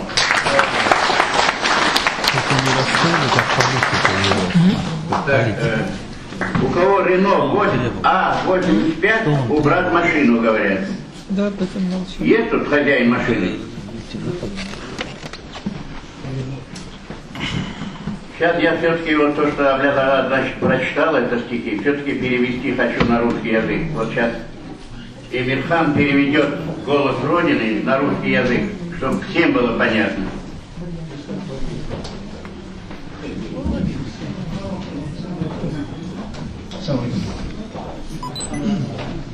Голос Родины. Возможно, что и море загорится, среди людей так говорится. Голос. Голос.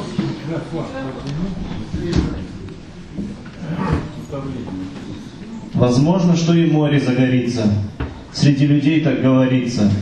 И мудрость эту вспоминаю я, когда тоска и боль совсем скуют меня. И думаю, в тяжелый этот час, а все ли сделал я? Что делать мне сейчас? Передо мною мир, передо мной земля. Дай мужество мне, молодость моя. Дай мудрости, а ненависть в груди. Ее растили много лет враги. Я верой к честности, правду напоен. Дай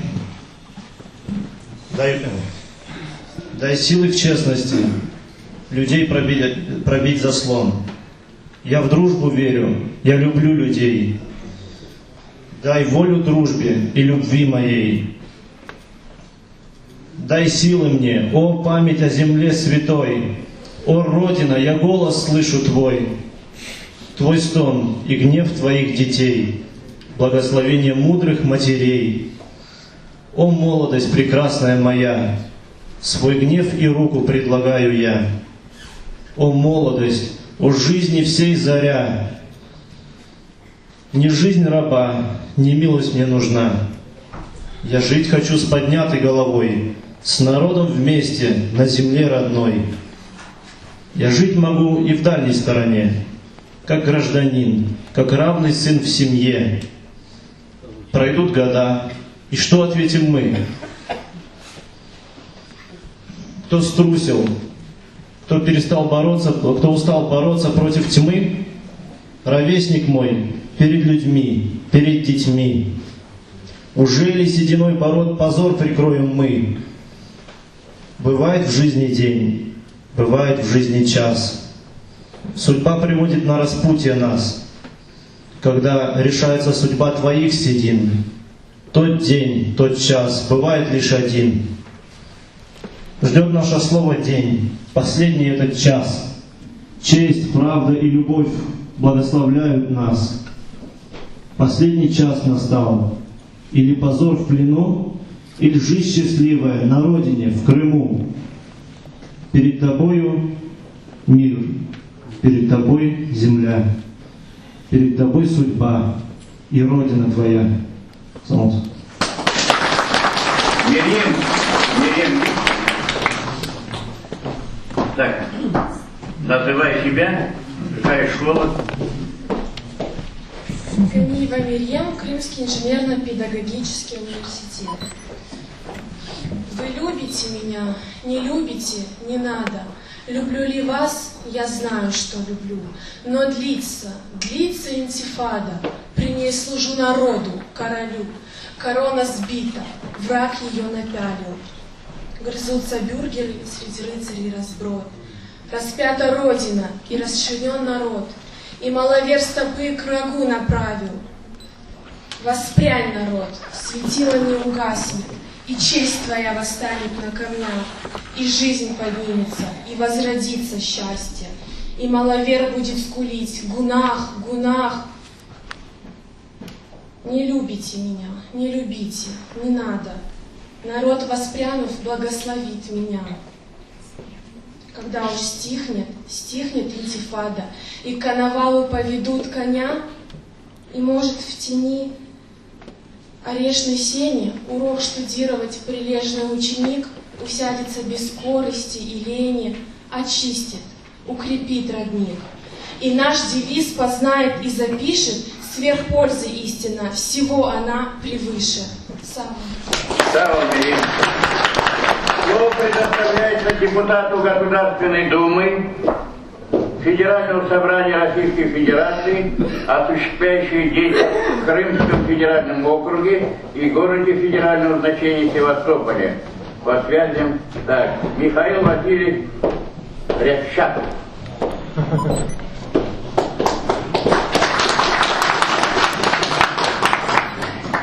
Спасибо, уважаемый Дамир Кадырович.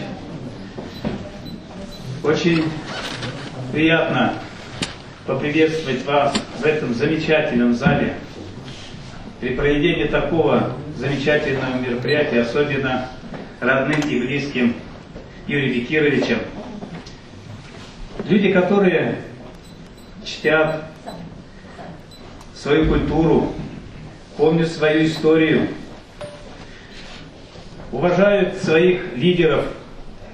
Это замечательный народ, у которого есть прекрасное будущее, у которого есть все для того, чтобы дальше развиваться, красиво жить на своей земле и радоваться самим, радовать детей и внуков и далее. Поэтому мероприятие это прекрасное, замечательное, и оно такой сильный большой шаг в прекрасное будущее. Мне очень хочется сказать о том, что сопереживают и очень активно участвуют во всех необходимых вопросах возрождения, восстановления, скорее сказать, всех тех прав, которые принадлежат крымско-татарскому народу, очень многие россияне. Большинство людей в России эту ситуацию на территории Крыма сопереживают. И примером тому является недавнее обсуждение вопроса в Государственной Думе на пленарном заседании во время правительственного часа, который проходил с руководителем Федерального агентства по делам национальности Бариновым. И я вам скажу, что на все те вопросы, которые ему задавались, которые во время пленарного заседания обсуждались, значительная их часть была посвящена проблемам крымско-татарского народа, причем разных фракций, разных депутатов. И это говорит о том, что вот эта ситуация сегодня в нашей стране очень важной является. И дело в том, что когда были приняты Советским Союзом и тем пленумом Верховного Совета, мероприятия в Российской Федерации состоялись. Они были проведены, в той или иной степени реализованы, и естественно, по известным причинам крымско-татарский народ не попал под эти мероприятия и не было осуществлено всего того, что было в тех нормативах, которые были заложены. Поэтому наша задача сейчас преодолеть это отставание и в короткие сроки восстановить и права, и все возможности для дальнейшего развития крымско-татарского народа как нации, как идентичность. И очень было хорошо здесь сказано о том, что необходимы меры, которые и сохранение языковой культуры, как основного скрепа нации. Это очень хорошо было сказано. И я вам скажу, что мне как депутату курирующему удается кое-что делать вместе с нашими коллегами здесь, с вашими представителями. Мы внесли несколько поправок в действующее законодательство и ожидаем за весеннюю сессию их принятия, которое упрощает все процедуры восстановления прав, которое делает все значительно в ускоренном порядке, все процедуры, которые нужно пройти для полной реабилитации и для компенсации тех потерь и того ущерба, который был нанесен.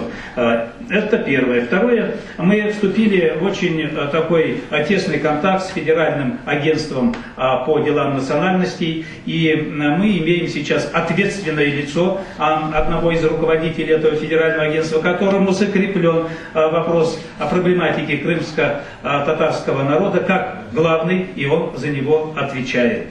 А далее мы внесли в программу партии «Справедливая Россия», от которой я работаю, и вот 22 апреля будет это закреплено съездом, поправку в нашу программу о том, что вопрос репрессированных народов, крымско-татарского народа, в первую очередь является приоритетной задачей парламентской партии и депутатской деятельности. Поэтому вы должны знать, что вы не одни. Вы очень хорошо сейчас, вот были выступления, я, как в том случае говорится, я не все понял, но сказал он красиво.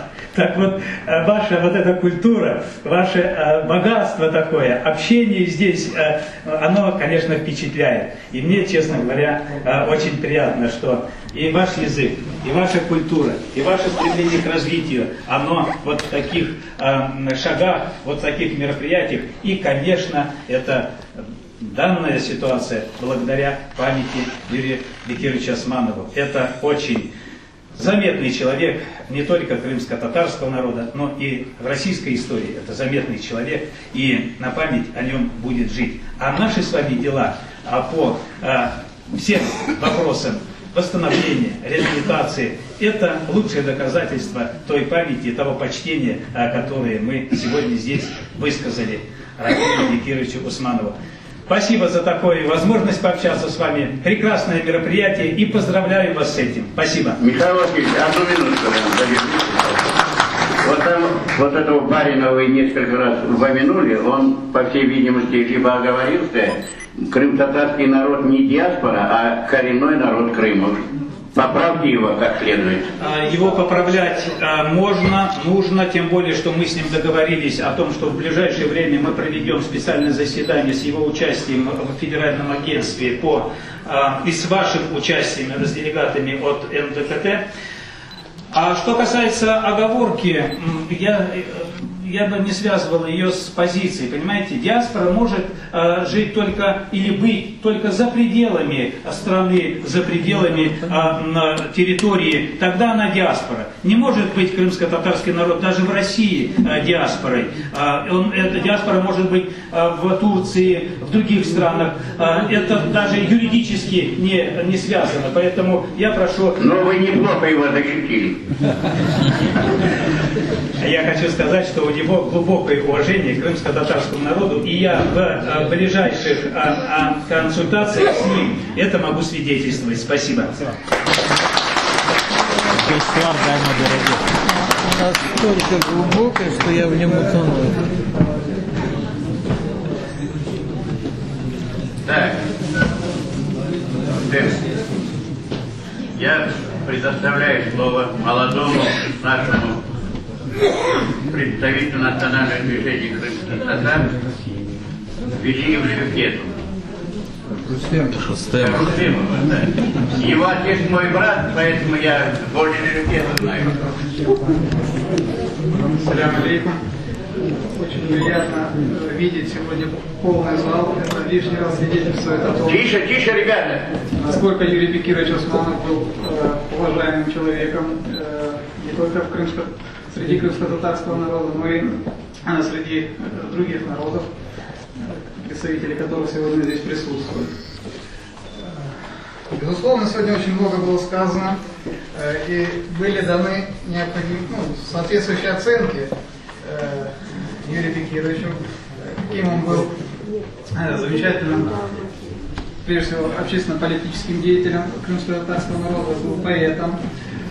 Необходимо также отметить, что Юрий Бекирович был настолько всесторонне развитым человеком, что при общении с представителями различных отраслей, науки, творчества, Юрий Бекирович мог всегда достойно и компетентно ответить, указать на какие-то, возможно, недостатки или те позиции, которые необходимо улучшить в соответствующей отрасли. Все это он добивался благодаря тому, что любой вопрос, за который он брался, он изучал досконально. Что меня, как юриста, больше всего привлекло в деятельности Юрия Бекировича. Я, к сожалению, не имел чести знать его лично, поскольку на момент его трагической гибели я был совсем юным возрасте, мне было 12 лет. Но я познакомился с Юрием Бекировичем путем изучения его трудов, которые он оставил всем будущим поколениям после себя, благодаря тем рассказам его друзей, соратников, семьи. И я хочу сказать, что та юридическая составляющая, которую он применял в своей жизни, действительно достойна очень высокой оценки и должна быть действительно применяться всеми последующими поколениями, потому что тот базис, который он заложил, это действительно очень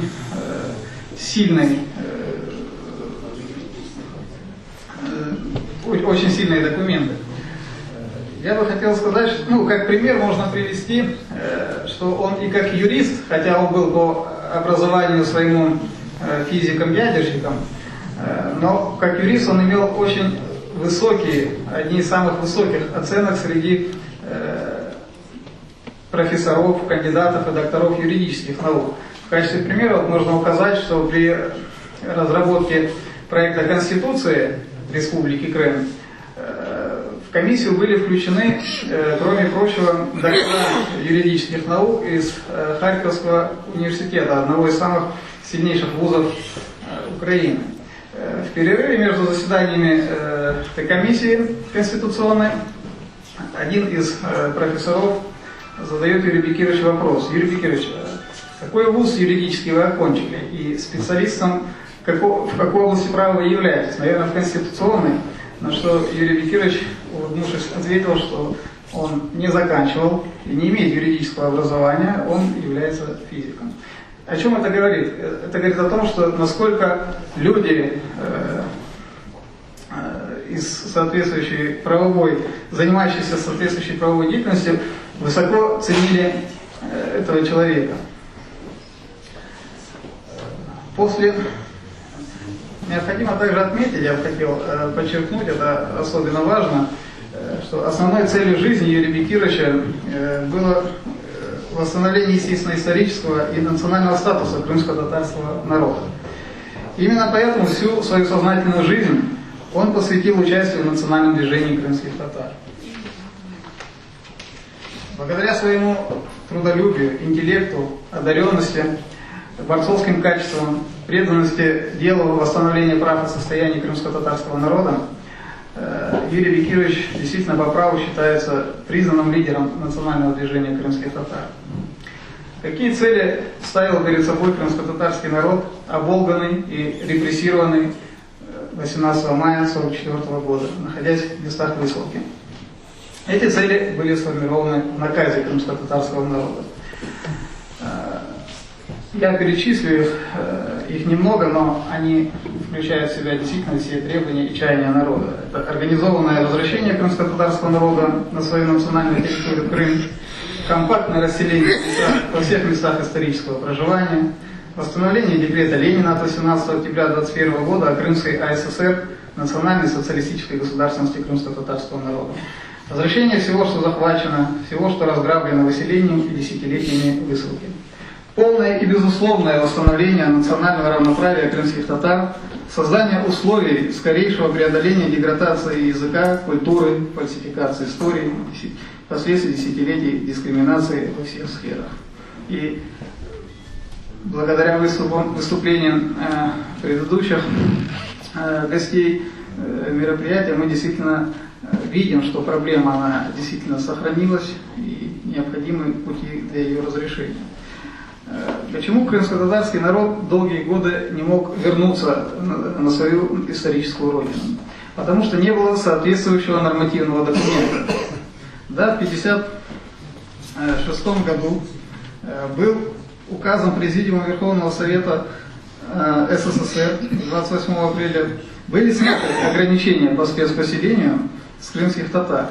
Однако принятие данного указа не позволяло крымским татарам вернуться на свою родину, поскольку хоть и первый пункт данного документа регламентировал снятие с учета спецпоселений и освобождений из-под административного надзора органов МВД СССР крымских татар, то второй пункт устанавливал, что снятие ограничений по спецпоселению не влечет за собой возвращение имущества, конфискованного при выселении, и что народ не имеет права возвращаться в места, откуда был выслан. После этого документа 5 сентября 1967 года Президиум Верховного Совета СССР принимает указ о гражданах татарской национальности, проживавших в Крыму.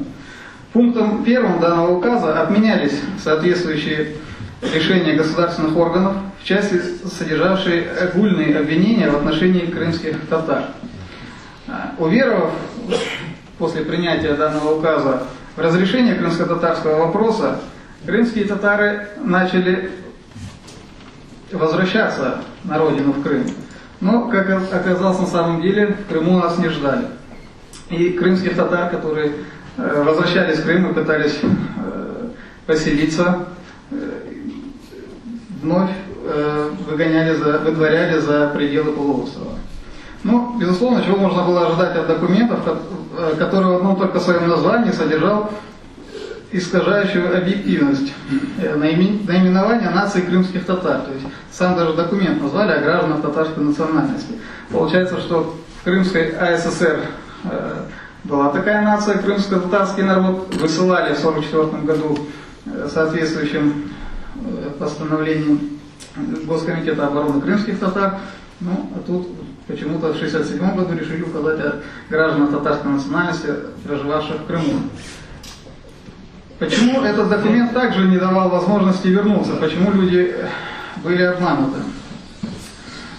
Вот в 1974 в этом же документе была заложена норма, которая абсолютно не отражала действительность. В ней отмечалось, что крымские татары якобы уже укоренились в Узбекской ССР и других союзных республиках. Однако все мы с вами прекрасно знаем, что крымско-татарский народ не успокоился до тех пор, пока действительно не начал возвращение на свою историческую родину. Позже, в 1974 году, было принято постановление Совета Министров СССР за номером 678 о некоторых правилах прописки граждан. Однако этот документ никоим образом не решал вопрос о возвращении крымских татар в Крым. Далее, в 1978 году, 15 августа, также Советом Министров СССР было принято постановление за номером 700 о дополнительных мерах по укреплению паспортного режима в Крымской области, которым за органами внутренних дел закрепили право удалять из области лиц, которые пребывают в ней в неорганизованном порядке, проживают без прописки и тому подобное. В тексте документа, конечно, не указывалось, что это конкретно в отношении крымских татар, но учитывая ту практику, что когда люди из числа крымского татарского народа пытались вернуться в Крым в те годы, безусловно, они не имели такой возможности И 24 декабря 1987 года Советом Министров СССР принимается постановление за номером 1476 об ограничении прописки граждан в некоторых населенных пунктах Крымской области и Краснодарского края. И опять-таки этот документ снова-таки препятствует возвращению крымских татар в Крым, в места своего исторического проживания.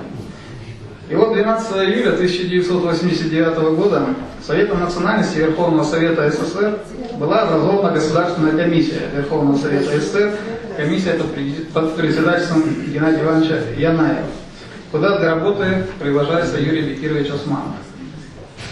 Перед началом работы комиссии Геннадий Янаев сказал Юрию Бекировичу: включайте в документ все, что считаете необходимым. Все, за что народ боролся все 45 лет, отразите в этом документе. Но учтите, что документ должен пройти все комиссии и комитеты Верховного Совета СССР. Юрием Бекировичем был разработан проект декларации о преступности и противоправности государственных актов против народов, оказавшихся жертвами депортации, который лег в основу принятой Верховным Советом СССР 14 ноября 1989 года декларации за номером 772-1 о признании незаконными и преступными репрессивных актов против народов, подвергшихся насильственному переселению и обеспечению их прав. Что было закреплено в этом документе? Я процитирую. Верховный Совет СССР безоговорочно осуждает практику насильственного переселения целых народов как тяжелейшее преступление, противоречащее основам международного права, гуманистической природе социалистического строя. Верховный Совет СССР считает необходимым принять соответствующие законодательные меры для безусловного восстановления прав всех советских народов, подвергшихся репрессиям. Национальное движение крымских татар под руководством Юрия Бекировича Османова при работе в этой комиссии выработало, как уже было сказано, судьбоносные для крымско-татарского народа выводы и предложения комиссиям по проблемам крымско-татарского народа, в которые вошли в основном все требования крымско-татарского народа за 45 лет борьбы, и которые были зафиксированы в его наказе своим представителям. Этот документ был рассмотрен в комиссиях и комитетах Верховного Совета СССР и 28 ноября 1989 года был одобрен Верховным Советом СССР на пленарном заседании. Голосование за документ, это тоже немаловажно и считаю необходимо отметить, голосование за данный документ было единогласным.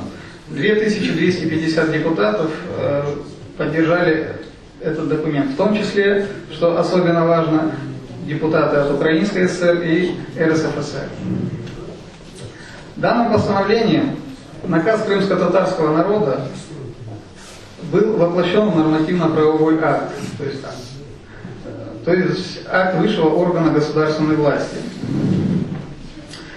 Я, с вашего позволения, хочу тоже привести документ достаточно объемный, чтобы зачитывать его полностью. Я приведу буквально несколько основных выдержек из этого документа, процитирую.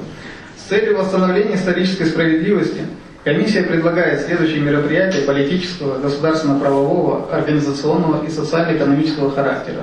Первое. Считать законными права крымско-татарского народа на возвращение в места своего исторического проживания и восстановление его национальной целостности. Второе. Решение проблемы организованного возвращения крымско-татарского народа рационально проводить в рамках централизованной государственной программы в 3 взаимодополняющих формах. Государственное возвращение, индивидуальное инициативное возвращение и групповое возвращение, основанное на современных формах хозяйственных отношений, аренды, семейного подряда, кооперативов и так далее. В 4 пункте было закреплено, что восстановление прав крымско-татарского народа не может быть осуществлено без восстановления автономии Крыма путем образования Крымской АССР.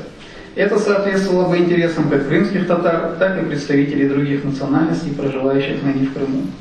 Таким образом, именно после принятия данного документа, повторюсь, судьбоносного для крымско-татарского народа, крымско-татарский народ начал долгожданное возвращение на свою национальную территорию, историческую родину, Крым. Именно в соответствии с этим нормативным актом 29 января 1990 года была создана Государственная комиссия и готовилась программа организованного государственного возвращения крымско-татарского народа в Крым. 11 ноября 1990 года Совет министров СССР принял постановление за номером 666 о первоочередных мерах по решению вопросов, связанных с возвращением украинских татар в Крымскую область. Вот так вкратце я хотел довести до уважаемой аудитории те труды, действительно это был титанический труд. Перечислить документы, конечно, это быстро и легко, но работать на создание этих документов, вложить туда действительно все те нормы, все те права, которые были утрачены, это действительно непросто. И Юрий Бекирович Османов, даже не будучи юристом, успешно проделал эту работу и оставил после себя действительно богатое наследие для всех будущих поколений. Слава Богу. Так, я приглашаю Бекташа Айдера. Ты что, не готовы? Так, давайте более лаконично это так. Сильно не затягивать. Добрый день. Я тогда вкратце скажу. Вообще доклад планировался о мифах, которые и о тех мифах, с которыми боролся как крымско-татарский народ, так точно так же и сам Юрий Бекирович Османов, потому что во всей его литературе, которая на сегодняшний день издана или и еще будет издаваться, он фактически разбивает в пух и прах все те вымыслы в отношении нашего народа, которые не только создавались государством, создавались государством с целью, чтобы нашего народа вообще не было. И с той целью, чтобы деморализовать народ, с тем, чтобы он сам стеснялся своего прошлого и вообще не хотел оставаться как народ, как нация самостоятельно, то есть деморализовать его. В этом направлении шло, как вы знаете, несколько таких атак на наш народ. Первое, говорилось о том, что вообще крымско-татарский народ и не существует как таковой, с одной стороны. С другой стороны, даже когда он существовал, это был паразитический народ, и вся его история государственности об этом свидетельствует. Издавались под это целые учебники, как по истории, по древней истории, так и по нашему участию как в Великой Отечественной войне, во Второй мировой войне в том числе. И, соответственно, говорилось о том, что в принципе нас выслали и правильно сделали. Не только правильно выслали, но еще заселили территорию переселенцами, и наконец-то крымская земля зацвела. Вот по всем этим учебникам, они до сих пор, кстати, в библиотеках вы можете почитать, это довольно интересное чтиво. Это говорит о том, что, во-первых, работа шла целенаправленно, во-вторых, очень интересные документы, и сами те деятели, вот что еще разоблачал Юрий Бекирович в своих документах, которые он писал, это вот та вот линия обкома партии, которая в принципе после войны и продолжалась. Все эти люди как были при Крымском обкоме в Советском Союзе, они точно так же перешли в Крымский облсполком и точно так же идеально перепрыгнули во все структуры Крымской ССР, за которые все время боролся крымско-татарский народ. И точно так же они были и в Украинской ССР, и в Украине независимой. И сегодняшний день мы можем посмотреть музейное дело, экскурсоводы, все те люди, которые работали, прекрасно себя чувствовали в том, что обливали наш народ грязью, они сейчас продолжают находиться на тех же самых местах. Очень отдельный момент нужно было бы сказать. Труд, изданный в 1974 году, энциклопедия украинских городов и сел, Крымская область, том. Вы можете почитать и на русском языке, и на украинском языке. Они в наличии, в том числе даже в интернет-версии. Столько про нас написали красоты. Отдельно этим занимался так называемый герой Украины Николай Васильевич Багров. Да, я думаю, что он здесь, часть народа читала его и знает, какой. А тогда он был заведующим сектором идеологии и системы образования. Столько про наш народ, сколько написал там в этом томе, это страшно читать. Просто-напросто. И тем не менее, эти люди прекрасно себя чувствовали. Юрий Бекирович во всех своих работах показывал и то, что совершенно искаженная история, потому что до войны про нас писали одно, после войны внезапно появилось совершенно иное искажение реальности. Вот здесь сидит Рефик Ага Курсиитов. Огромнейшая работа, та, которая была Юрием Бекировичем проведена. И до этого, конечно, всем народам. Понятно, что когда мы говорим о Юрии Бекировиче, здесь сложно сказать, что борьба была общенародной. На самом деле, просто конкретные люди, в том числе такие гениальные, как Юрий Бекирович, умели точечно разбивать все вот эти вот мифы, которые о нас складывались. И что в итоге? Мы посмотрим на вот эти выводы и предложения, которые были приняты в ноябре 1989 года. Там что четкая установка на то, что вся пропагандистская машина, которая работала на очернение народа, должна была повернуться и в сторону народа и восстановить его честное имя. Было ли это сделано? К сожалению, нет. Еще и при Украине мы видели статьи, принесенные ветром и так далее, которым мы писали, что, во-первых, мы коллаборационисты, все сплошь и рядом, во-вторых, о том, что мы вообще не коренной народ. Возьмите выступление Николая Васильевича Багрова 12 февраля 1991 года в Верховном Совете УССР. Это же запротоколировано. Считать крымско-татарский народ, так считает Николай Багров, коренным не совсем верно. Это говорит человек, который управляет Крымом, и управлял Крымом, и вся его воспитанники на сегодняшний день находятся при власти. И то, что пишет Рефик Агам, смотрите, все эти документы из сайтов на сегодняшний день Министерства обороны, которые высвечены, героическое участие крымско-татарского народа настолько потрясающее, участие в партизанской борьбе. Если до этого, еще при Украине, Владимир Поляков занимался партизанским движением Крыма и выводил на всю эту ложь, которую нас писали, на чистую воду и показывал, что это ложь. На сегодняшний день к нему присоединился еще такой историк Неменко Александр Валерьевич из поискового движения России, из Севастополя. И он тоже пишет, что это такое, говорит, ложь сплошная, говорит, в лучшем случае, говорит, процент коллаборационизма среди крымских-татар был ничуть не больше, чем у русских и так далее, и у других народов. И это на сегодняшний день уже становится необратимым этот процесс. Почему? Потому что столько информации уже выложено в систему интернет и издано в учебниках, что, конечно, будут многие опасаться. Тем не менее, сейчас мы встретили статью Епифанцева, в России изданная. Он ее опубликовал на государственных сайтах, которые точно так же пишут о том, что крымско-татарский народ еще должен благодарен быть Сталину. Тем не менее, на сегодняшний день есть инициативы, и мы продолжаем. То есть мы не говорим о тех мифах, которые только были, они продолжаются. Тем не менее, борьба как была, так и будет оставаться. Нам нужно продолжать эту деятельность. Вся необходимая база у нас есть. Единственное, нам нужно заниматься, так сказать, развитием этого. И я думаю, что со временем таких больше действий, конечно, уже будет гораздо сложно проводить для наших противников, для врагов восстановления прав нашего народа. Поэтому вот хотелось на этих моментах обратить внимание. Салам.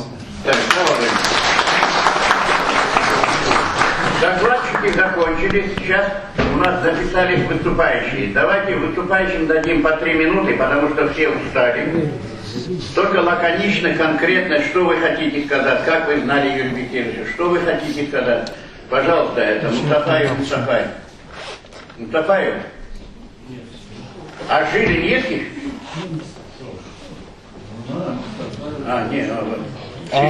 Ахтунг. Приготовиться Жилину. Жилина вызвали на работу уже. Это все-таки госкомиссия.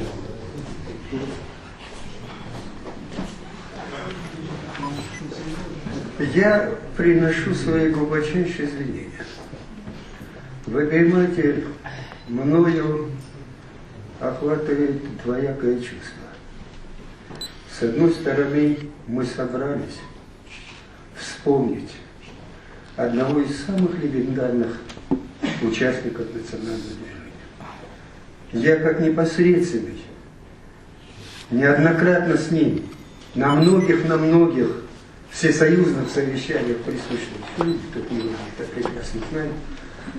А с другой стороны, у меня создается такое впечатление, неужели вы прибыли на какую-то научно-практическую конференцию?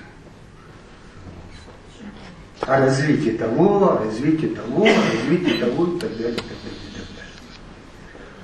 Я одобряю данный вопрос. Пожалуйста, давайте назначим определенный день, соберемся, поговорим, потому что его многогранная личность.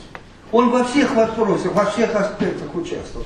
Зато в нем одно, а говорим о нем. Но зачем сегодня, когда стоим о том, чтобы вспомнить о человеке, а мы уходим куда-то непонятно, вы понимаете? Я приношу. Так, давайте конкретно говорить. Большое ведущий. Понимаете, спасибо. Так, да, друзья мои, человек, который мог быть ученым-ядерщиком, одним из ведущих специалистов, избрал национальное движение. Человек, который мог писать литературные труды избрал национальное движение. И можно перечислять, перечислять и перечислять. Вот сегодня вскользь затронули вопрос турков-месхетинцев. А кто из вас знает о том, что это было направлено непосредственно на крымско-татарский народ? Потому что уже на съезде народных депутатов затрагивался вопрос его выступления, а в этот самый момент, после этого злополучного сообщения ТАСС, надо было еще сконцентрировать вопрос и привести, притормозить все-таки продвижение народа. Я в то время лежал в кардиологическом центре по дороге в Адыль. Кто знает Ферганона, он прекрасно знает. И вдруг среди ночи приезжают ко мне Идрис, Эбазер, Васфи, Юла. Вот такая проблема. Накануне только кувасайские ребята, инициативники, подняли вопрос о том, что на футбольном матче им предложили вместе с узбеками побить русских. Кто помнит этот факт? Мы им категорически это запретили. И вот теперь нашли другой выход. С этого конца подойти. Спасибо моему коллеге, директору 4-й музыкальной школы в Фергане, брат которого был управляющим дел обкома партии. И вот по моей просьбе среди ночи они смогли нас провести в обком партии. И на стол Самшидинова наша делегация положила документ, подготовленный Юром, о том, что всю ответственность, если случится этот ход, нападет непосредственно на Ферганский обком партии. И вот благодаря этому наш народ был отодвинут в сторону. И нашли второго козла отпущения – турков-месхетинцев. Другой вариант вопроса. Похороны мамы. 73-й год. Юра совсем еще недавно вернулся из Благовещенска. Его не отпустили. Его поселили в психоневрологический диспансер, тоже по дороге на Кувасай. Вообще хорошо это помню. И вот опять-таки Сейран Уджа Усиинов пришел с этим вопросом, зная мое знакомство, мои родственные отношения. Фархат тогда, помнишь, был зав. Отделом реанимации областной больницы, а его сестра главврач психоневрологического диспансера. И вот сколько пришлось этой женщине трудов для того, чтобы полностью освободить Юру, ну а потом на тело. Похороны, вы понимаете, я сегодня вижу, что время ограничено, поэтому хочу одно сказать. Друзья мои, таких инициативников национального движения, как Юра Османов, в нашем городе. Честь ему и слава. Арифа Музафа.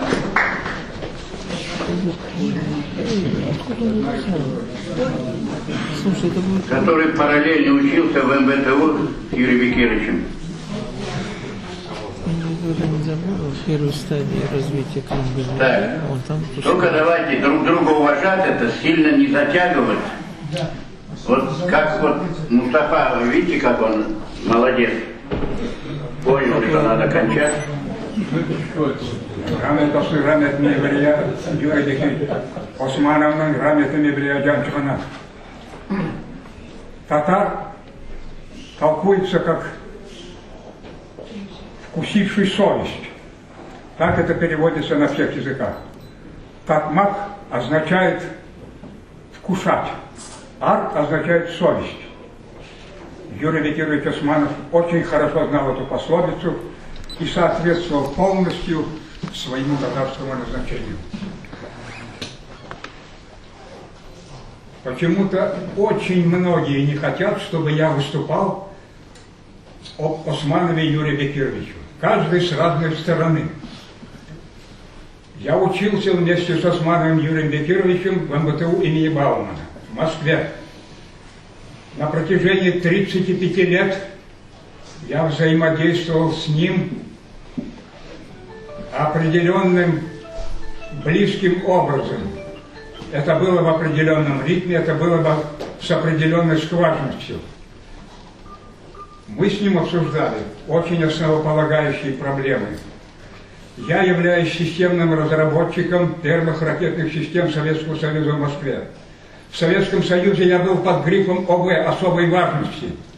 Сейчас меня многие крымские татары, меджлисовцы и иже с ними пытаются представить, что я сумасшедший, что я неполноценный и так далее, и так далее. Это ложь. Так же, как Юру в свое время, так и меня. Дело в том, что мы с Юрой начинали в 1958 году в городе Москве. Мы были членами крымско-татарской диаспоры в Москве. Нас было 60 человек. И руководил нами Гафаров Басыр Гафарович. Руководил нами также человек по имени Фуат. Мы были в Москве. Мы там закалялись все, в том числе Османов Юрий Бекирович. У нас была машинка, у нас было 2 машинки, спрятанные в разных местах. Мы писали прокламации для тех людей, которые приезжали в Москву. Мы им помогали. Мы не могли открыто выступать со своими проблемами, потому что каждый из нас учился в институте,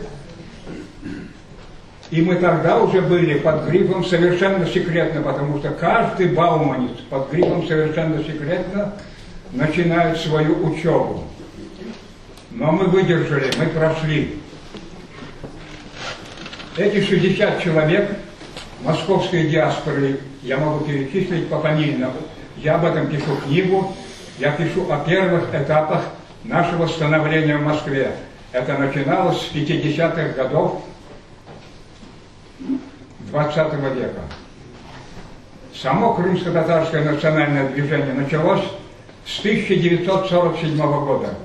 Начал его Муртазаев Велиулла и поддержавший его Селимов Мустафа.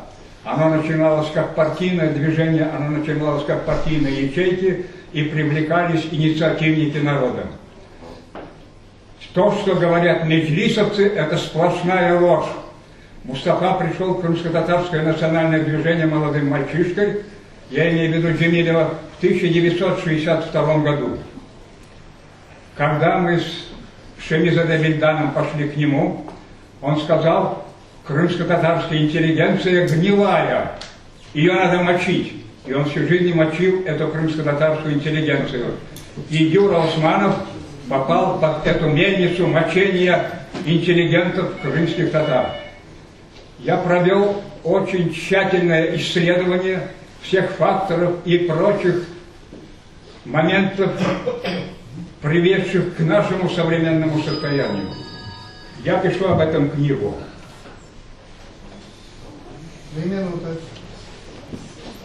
Я понимаю, что некоторые хотят прервать мое выступление, но по возможности дайте мне возможность. Это им не удастся. Книга называется «Попрание для уничтожения совести народа». Тише! Это делали меджлисовцы и иже с ними. Они были в свое время в украинском руководстве. Мы знаем этих руководителей. Ни один из них не уйдет от справедливого возмездия Аллаха, от справедливого возмездия международных судов, российских судов и так далее. Некоторые из них и сегодня продолжают нами как бы руководить. Это предатели своего народа, потому что они не хотят дать народу свободу. Они хотят народ держать под своей пятой. Они сегодня способствуют тому, чтобы гнобили крымско-татарский народ. Мы должны это осознавать. Мы должны четко представить концепцию. И Юрий Бекирович Османов один из родоначальников этой концепции. Вот у меня здесь представлены исследования. Мафиозные богатства карьеры на крови и нищете крымских татар. Разъяснение многих из наших невзгод. Методы действия мафии. Мы знаем, что Юрия Бекировича Османова убила мафия. Совместная, меджлисовская и руководческая Украины. Я знаю всех этих людей, я перечисляю фамилии, я говорю все прочее.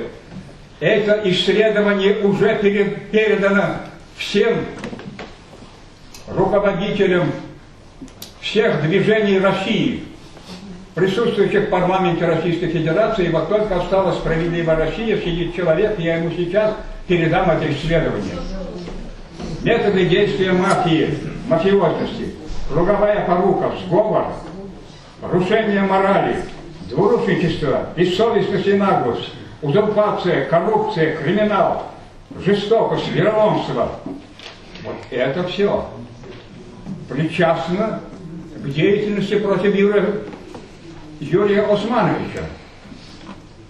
Мотивация расправы над ним, незаурядность менталитета Османова Юрия Бекировича, огромный его авторитет в крымско-татарском народе, непреклонность, несгибаемость, принципиальность, честность Юрия, грандиозная помеха деятельности Османова Юрия Бекировича всем деяниям крымско-татарской мафии, всесторонняя борьба Османова Юрия Бекировича с деяниями и делишками крымско-татарской мафии в народе и за его пределами, хорошая технологическая и культурная организация деятельности национального движения крымских татар Османова Юрия Бекировича.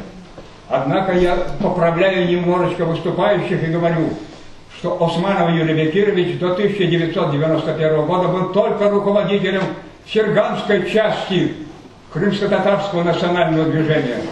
Помимо этого существовало само крымско-татарское национальное движение, его стержень, начиная с 1947 года до сегодняшнего дня, продолжающая эту работу.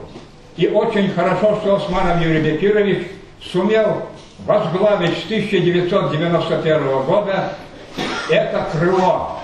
Он сумел стать во главе всего крымско-татарского национального движения, что очень не нравилось тем, кто хотел любыми методами торжествовать над крымско-татарским народом. Мустафа, давай это как покороче давай. Мы договорились. Знание Юрием Бекировичем секретов деяний мафиози. Юра очень хорошо знал это дело и обсуждал. Мы с ним на протяжении 35 лет неоднократно говорили по идеологическим вопросам. У меня все это описано, я все это могу представить на суд общественности. Я не могу сказать, что все наши взгляды постоянно с Юрием Бекировичем совпадали. У нас были определенные противоречия, и было много противоречий. Но Юра знал, что я его не подведу, потому что в наших кровях нет предательства, в наших кровях нет страха. И когда я 27 сентября 1993 года в очередной раз прибыл в Симферополь, мы встретились с Юрой на бульваре Ленина. Юра мне сказал: Мустафа, от имени крымско-татарского народа члены Меджлиса 2 по 2 дважды, последний раз в автобусе, зачитали мне смертный приговор. Этот смертный приговор они ему зачитали 3-й раз тогда, когда убивали его в гостинице «Москва». Все это знают, но никто не может поднять голос, никто. Все сидят, набравши в рот воды и запустивши свои удила, потому что боятся. А всем известно, что Юрий Бекирович Османов был убит в гостинице «Москва» 6 ноября 1993 года. Все знают, что ему сломали 8 ребер, все его тело превратили в сплошную черную гематому. Как это случилось? Случилось это потому, что ему на голову одели мешок, и его забили дверьми. Они считали, что это позорная казнь для крымского татарина, забивать его дверьми. Совершала это так называемая команда, которая была создана. Это была команда палачей. Я знаю членов этой команды. Этой командой руководил Шевкаев Риза и Хамзин Али. Они в том числе, как Чубаров, Джемилев и несколько еще человек присутствовали там, когда его убивали. Ты эту прокуратуру передал эти данные?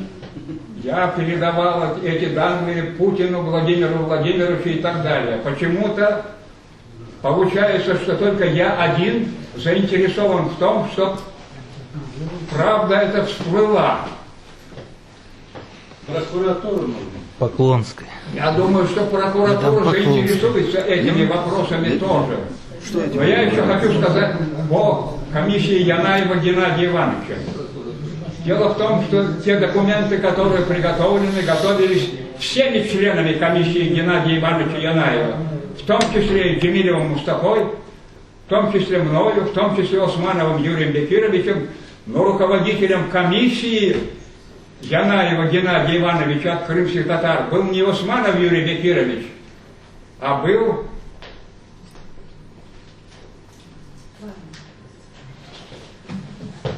Шевкиев. Нет, наш земляк. Не Шевкиев, это Сефершаев Фикрет, депутат Верховного Совета СССР. Так что не надо путать, нужно четко говорить. Этим нужно соблюдать справедливость. И мы все разрабатывали все эти документы, и мы в равной степени причастны к разработке этих документов. Время, Мустафа. Давай. Ты не докладывай, ты выступаешь. Мы договорились. Я тебе даю 5 минут. 12 минут прошло. Давай.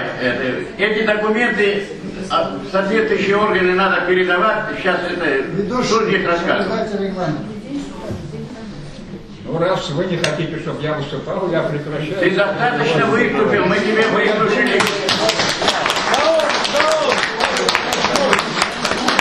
Высказать полностью то, что я хотел бы высказать по поводу крымско-татарского национального движения, по поводу идеологических подходов, которые мы разрабатывали все вместе. Вот там сидит Альчиков Ильяс Ибрисович, вот на втором ряду.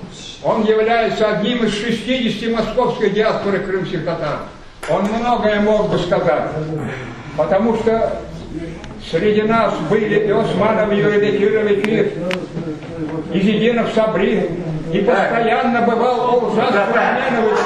Давай, уважай других, хватит. Все, браво. Так. Камиль Аметов. Приготовиться Абдязизу Ришату. Давайте лаконично, а? Давайте уже. Только не расследование здесь занимает. Selam aleyküm sayın hocama. Meyt Mastiyin Yuri Bekирович hakkında bir sözler, bu sözler bana daha çıkmadı.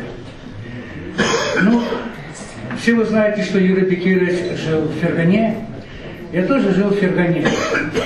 И вот Юрий Бекирович, как культурный, интеллектуальный, с высшим образованием, интеллигентный человек, у него было в жизни такой дар, как уметь найти отношения или же взаимоотношения с органами государственной власти. И вот в Фергане он проводил агитационную работу в местах компактного, ну тогда такого слова не было, в местах, где наиболее много проживало крымских татар, назначалось время, и мы туда ходили, ставили скамейки и ждали, когда он и еще другие единомышленники придут и расскажут что-то. В то время не было интернета, они писали, да, на той машинке, бумага была такая вот тоненькая, иной раз тот материал, который раздавали нам, трудно было прочитать. В основном информация вся делалась на фотобумаге. в виде фотокарточек. Это тоже раздавалось всем, чтобы люди, которые знали, не знали об этом, читали и были в курсе дела. Хочу сказать несколько эпизодов, которые провел Юрий Исманович в Фергане. Кинотеатр «Химик», это поселок Киргели, он договорился с органами власти, что дали ему разрешение провести, будем говорить, собрание крымскотатарского народа. Большой зал где-то на 500 человек. И вы представляете, служба безопасности, служба КГБ в гражданском одеянии стояли там, где мы проходили. Кинотеатр сам стоял такой вдали от домов, которые там находились. И вот мы туда идем. И что самое главное, туда он поставил крымско-татарский народный ансамбль «Чалгы». И они играли национальную музыку. Мы не пришли туда творить какие-то неприятные вещи, а пришли обсуждать вопросы. Зал был забит до отказа. Второй момент. 18 января, когда была депортация, он сумел договориться с властями, и они там были, я даже могу поименно их назвать. Это заместитель обкома партии, заместитель горкома партии, вся милиция. И главное мероприятие проводилось на кладбище, не где-нибудь. И машины наши останавливали за несколько кварталов, чтобы мы могли пройти пешком. Движение все было остановлено.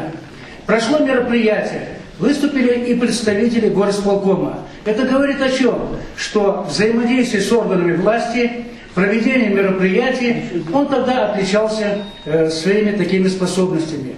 Вам всем известно, что были региональные встречи и в Фергане, и в Андижане, и в Ленинабаде. В одном из них тоже мне пришлось присутствовать. Это после свадьбы, где-то теплица, столы пустые, уже свадьба кончилась, и там провели такое большое совещание. Хочу вот что сказать. То, что мы проводим здесь, в библиотеке, в главной библиотеке нашей республики мероприятия, это хорошо. Нам необходимо, чтобы Министерство образования, Министерство культуры, Государственный комитет по межнациональным отношениям, Совет министров дал указание, чтобы по учебным заведениям, техникумам, школам, высшим учебным заведениям проводили классные часы, классные уроки, чтобы об этом молодое подрастающее поколение знало, что делать и как делать. И об этих событиях отрадно, что приняли участие как наша библиотека имени Госплинского, как музей культурного и национального исторического наследия, Государственный комитет по межнациональным отношениям. Но зал должен был выбран как минимум КИПУ, большой зал, где бы присутствовали бы наполовину студенты и наполовину те люди, которые могли прийти. Но все равно спасибо организаторам, которые могли провести такое мероприятие. И я думаю, что оно будет и дальше продолжаться. Сау.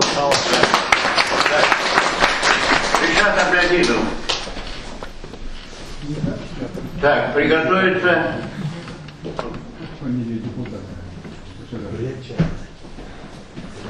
Ты не депутат? Нет? Депутат. Selam aleyküm sayın cemaat. Ben de bana kanındayım. Biz ana tilimizde vakitini geçirmemiz yoktur. Çünkü okuganımız yoktur. Kitaplar yok idi. Mecbur olmamız. Орыс тілін мектепте оқып, орысша алфавитіге. Дорогие гости, дорогие участники данной конференции, мне посчастливилось общаться с Юрием Бекировичем довольно тесно. Это и национальное движение, будучи в Средней Азии, и уже здесь, когда мы 6 месяцев проработали вместе в комитете по делам депортированных народов, но здесь уже до меня сказали, чем закончилась наша работа. И я бы хотел сказать, что Юрий Бекирович – это действительно кладезь. Это был человек, который целиком и полностью отдал себя проблеме крымско-татарского народа, на восстановление его честного, доброго имени, на то, чтобы стереть имени этого народа то клеймо, которое на него повесили. Я вспоминаю эпизод, когда в 1989 году была принята декларация и выдали предложение. Он прилетел из Москвы в Ленинабад. Ну и прилетев туда, он нам сообщил, что прилетает. Мы его при этом вышли, встретили. И один наш член движения работал в аэропорту, он прямо подъехал сразу на машине. И вот он потом, Юрий Бекирович рассказывал, говорит, сосед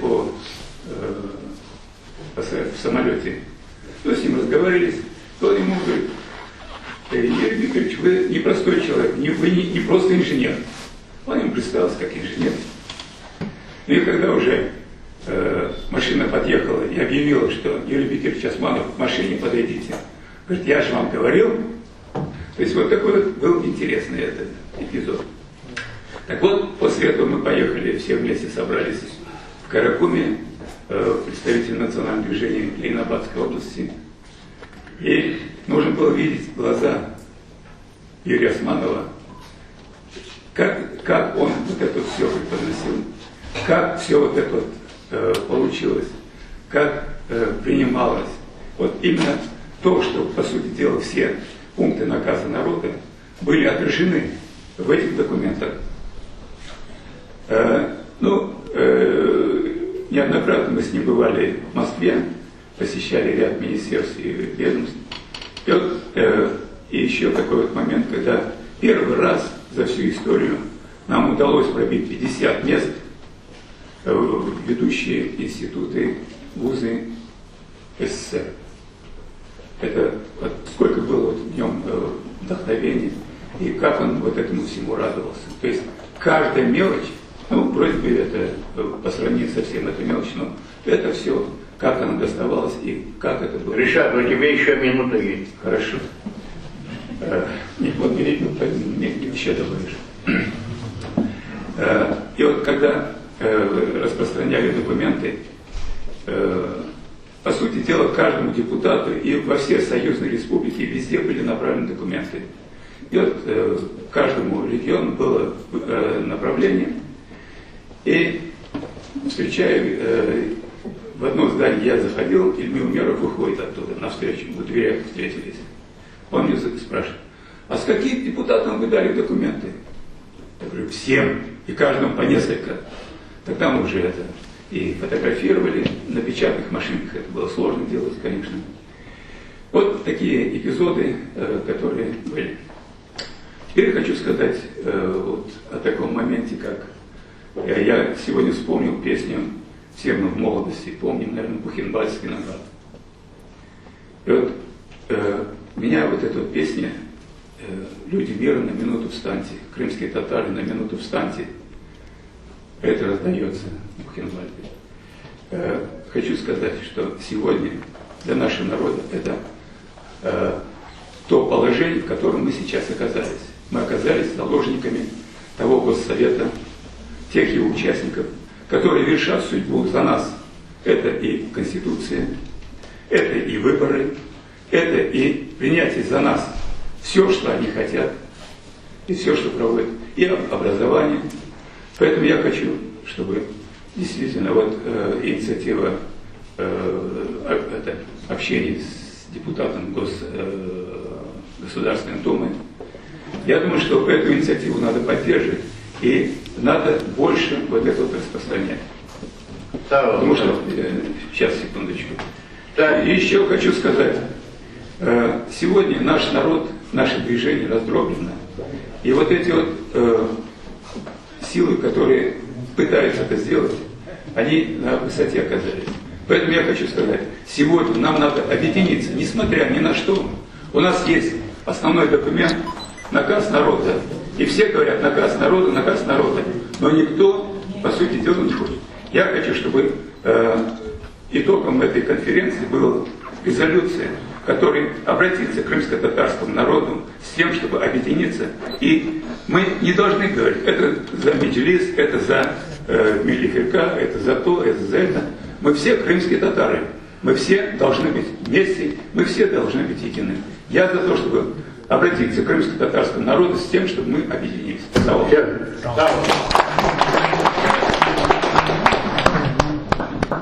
Так, приготовить Амидат, последний. На этом заканчиваем. Салям алейкум, джимат. Ну, я больше хочу сказать о той ситуации, которая, в принципе, была, происходит и будет происходить. И будет, наверное, правильно сказать, сквозь прошлое мы понимаем, что происходит, и видим будущее. Так вот, мы гордимся нашими предками, мы гордимся идеями Исмаила Гаспринского, идеями Юрия Бекировича Османова. Но зависит еще от того, будем ли мы являться носителями этих идей и исполнителями в интересах народа. Все будет зависеть от того, будут ли в органах власти находиться истинные патриоты, представители от народа, которые будут исполнять наказ народа.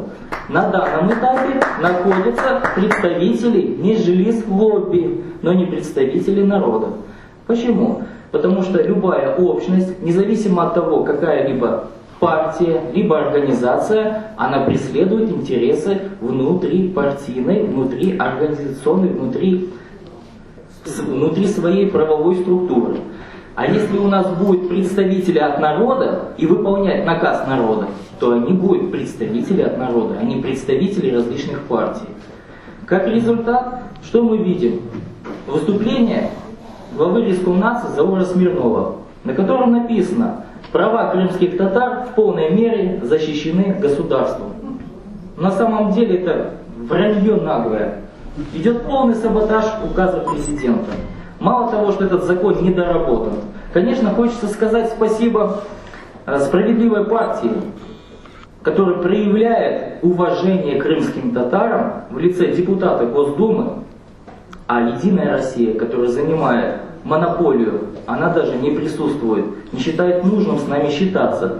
И в следующий раз, голосуя за таких кандидатов от Единой России, мы теряем какое-либо моральное право возмущаться на то, что сейчас происходит и то, что будет происходить. Очень надо быть внимательным за того, кого мы голосуем, и сделать меру оценку. Идет он туда для того, чтобы выполнять наказ народа, либо идет он туда в интересах олигархии, либо кого-либо. Это очень важно. Более того, те попытки, вопросы, касающие закона о реабилитации, мало того, что это носит декларативный характер, так еще самое главное, не отображает мнение и чаяние народа. И было бы логичнее согласовать, обсудить с ветеранами национального движения, которые являются проводниками нашей истории, с Гомером Баевым и со всеми ветеранами, которые бы действительно внесли бы свое предложение. А сейчас мы будем видеть определенного рода крючкотворство, запятые, которые вроде бы вам дают и не дают. В свое время один визирь иракского халифата решил унизить Хаджи Насреддина. Он позвал хана, точнее халифа, и сказал: есть такой Хаджа Насреддин, философ, который из любой ситуации может выйти. Давай поставим ему невыполнимые условия. Халиф Багдада попросил его: подари мне и в то же время ничего не дари. Что сделал Хаджа Насреддин? Он поймал воробушка, подошел к халифу, сказал: я вам дарю, открыл руки и в то же время не подарил. Так и вот наша же власть, которая в то же время декларирует, то есть вроде бы дает для нас, а на самом деле ничего не дает. И естественно задается вопрос: а как мы будем дальше жить? Естественно задается вопрос: будем ли мы терпеть, либо мы будем выдвигать своих достойных кандидатов. Мы должны дать оценку деятельности нынешней власти, сказать: хватит, принять резолюцию о снятии с должностей всех представителей межлис-лобби в органах власти, поставить истинных патриотов, рекомендовать с требованием выполнения наказа народа. И вот только тогда мы будем видеть развитие своего народа. А то мы на определенном этапе придем к тому, что мы будем видеть руины Херсонеса. Мы будем видеть клуб любителей почитать историю крымских татар. А мы должны видеть не клуб любителей истории почитания крымских татар, а мотивацию развития крымско-татарского народа сквозь историю. Но этого нет. И в подобного рода газетах должны непосредственно писаться о нашей истории и о концепции развития.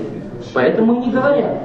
И вот, естественно, вы, как старшее поколение, обращаясь к вам, сегодня у молодежи без вашей поддержки, без вашего активного участия нет возможности реализоваться. Потому что в органах власти те же межлобби. Давай мафию. Да, медаль. 2 минуты медаль. Selam aleyküm cemaat. Birinci men aytacağım. Юра Османов o'z-o'zidan namoz edi. Qorandasida oldi. Eshitlaymi? Eshitlaymi? Nima? Men sesim o'tkir. Adam qorandadan chiqadi. Birinchi babasi yasadi Yurani, anasini. Anasi urus edi. Белорус, урус, ну, славянка. Именно в такой семье, когда начиналась революция, интернационализм такой был. Верили все это. Поэтому я хочу, чтобы наши художники здесь есть, и там, чтобы нарисовали отца, мать и сына, и чтобы таким портретом мы всегда встречали. Потому что без семьи нет человека. Именно вот смотрите, молодежь вся лизанула. Нет. Все здесь, вам лесбез читать не надо, вы все этим живете. То, что мы говорим. Поэтому, Ялвара, надо найти средства, я тоже вложу, чтобы нарисовали так. Отца, мать и сын. Говорите в зал. Да, я вас прошу поэтому. И второе. Вот в 19 веке Карл Маркс бросил. Призрак бродит по Европе, призрак коммунизма. А у нас какой признак? Наша Родина. Бызына республика у нас. Поэтому, ветераны, нам надо снова встретиться, собраться. Нечего только говорить. Да, мы уже старики, мы должны молодежь призвать и им показывать путь, как бороться. Отец Юра Османов, Бекир Османов и в Отечественной войне знаменитым разведчиком неуловимым был. За его голову сколько давали. И в движении он возглавил все. Он принадлежал той кучке магиканов, которых, если перечислять, время не хватит. Я со многими с ними, я хоть и молодой был, я 46-го года, но мне повезло, я самаркандский.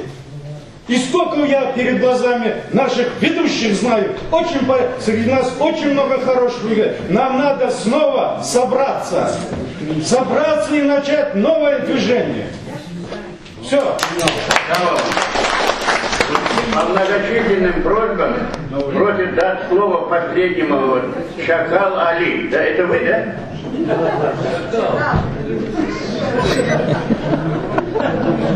Шакал по-татарски шакал. Раз засмеялись, чувствую, устали, я вам еще одну разрядку сделаю, начну с анекдота. Вот мне вот того предыдущего оратора хочется поддержать. В чем? Вот есть такой еврейский анекдот. Два друга идут, в село надо идти, а там речка, сеть, мост смыло. Надо перейти домой, уже темнеет. Что делать? Один другому говорит: давай, говорит, это, просимся, кто утонет, кто не утонет, переплывет, значит, он больше не еврей. И вот, говорит, бросились в воду, один переплыл, второй Мойша, говорит: помоги мне, это не еврейская мода. К чему это сказано, понимаете? Оно как актуально, вот то, что он сейчас сказал. Идя во власть от одного, от второго, а не от народа, они уже перестали быть татарами, крымскими татарами. Почему наши проблемы и не решаются? Понимаете, вот сегодня много говорилось, но хорошо было бы, если вы выцвели здесь 5-й номер наказа народа. 5-й пункт. Хотер. А где 5-й? ПСС. Представителем народа может быть тот, который может довести чаяние народа, согласно наказа народа. И в каких бы условиях или я уже дословно так не случилось, если он выходит за рамки народа, наказа, он механически выбывает как представитель, и народ не несет ответственность. Понимаете, как мудрое было наше старшее поколение, когда это сделали наказ. Был подтвержден. От себя чину ты можешь где попало и как попало говори. Но когда ты говоришь от имени народа, вот твои рамки, в которые ты должен был поставили тебя. Понимаете? Ну это раз. Второе. Самая подлость. Старшее поколение говорило, не создавайте ни партии, ни организации. В одной из газет «Арек» это было выпущено. 80-90% внедрят туда свою агентуру КГБ. И будете под их дудку плясать. Получили сегодня 200. Сколько организаций наших? Все за народ ратуют. А возле ныне там. О проблеме народа никто не говорит. Понимаете? Самая подлость вот этих структур в чем? Что 87 год первый был сделан раскол в национальном движении. Это в Пахте, в Ташкенте. Создали всесоюзную встречу под руководством Мустафы. И ревизию наказа народа сделали. Вот оттуда пошло потом ОКНД и все. Но вот эти 80 упущено было здесь, 82-й, 85-й год, 4 суда и 1 психушка. За что? Вот этот документ, заявление-запрос, где говорилось, над народом проводят эксперимент. Какой народ следующий на очереди? Пожалуйста, получили турки-месхетинцы, Нагорно-Карабахские события, чтобы не решать вопрос. Даже союз развалили. Украина не решала, она развалилась. Сегодня Россия не будет решать. В 3-м пункте наказа народа стоит в статусе от 18 октября 21 года. Где тогда Крым был? В составе России. И 25 лет назад они очухались. А о чем? Вот и тут вот трое. Сделали первый шаг. Тут Константинов и это. Какой шаг они сделали? В составе Украины не будет Майдана. Правого сектора, куда бы они еще вместе с Украиной повели голосовать? За Европу? Наш народ уже давно определился. И в 65 году изложил, где быть, в каком составе. Чтобы не решать нашу проблему, в 54-м передали Украине. В 56-м вышел указ. 89 год. Начинает работать комитет по делам. Али, у тебя 1 минута осталась. Все. Разваливают комитет. Сорвали 5-летнюю программу по 91 по 95 год, по 100 тысяч в год. Мы должны были закончить программу. А в 87 году нам навязывали в Узбекистане провести Курултай. Когда не получилось, сказали, мы найдем через кого провести. Нишанов и Геленко. Грач здесь, идите спросите, что он ходил здесь, говорил. Пришла смерть национальному движению. Они все развалили, завтра и Россию развалят, не решая нашу проблему. Так, если ты сейчас закончишь, я расскажу еврейский анекдот, я тоже расскажу. Значит, мы в оперном театре, вот раньше оперный певец был Штоколов, вот он подошел к оркестровой яме, там все музыканты это, да? И вот он поет. Православные. А эти музыканты, это кто, дирижер, говорит, пойте в зал, здесь нет православных.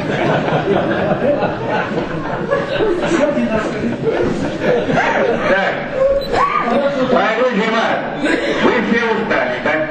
Я обещал, если не придет Ситабла Меметов, если не придет Рустем, тоже Меметов, я сам спою, сказал. Вот у Юрия Бекировича очень любил песню «Земземсений». Он сам даже написал стихотворение на этот мотив «Меньяседем». Вот я хочу спеть вам в заключение. Вместо Меметов? Вместо Меметов? Вместо всех Меметовых. Чешме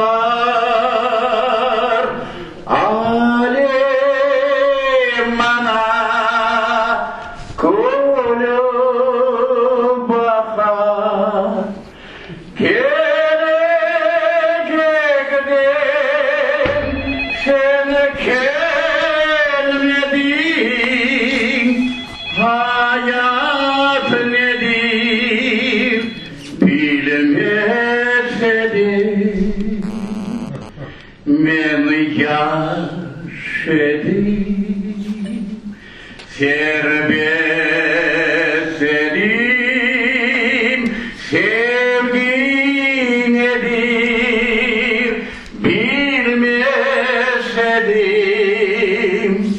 yaz akşamı kordum seni kor gelimden sevdim seni.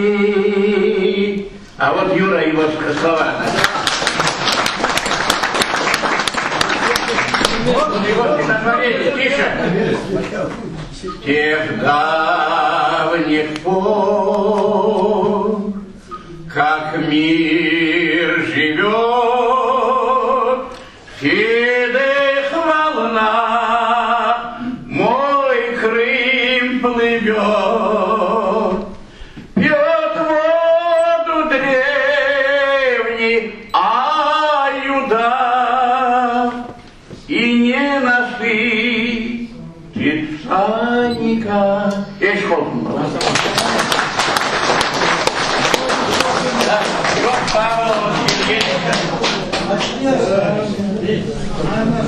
Все, что упало, то пропало. Что Саволовна? Одну минуту. Я должен был слово предоставить супруге Юрия Бекировича, а еще Ханум Добро. Вот видите, вот я тоже это договорился. Извините, пожалуйста.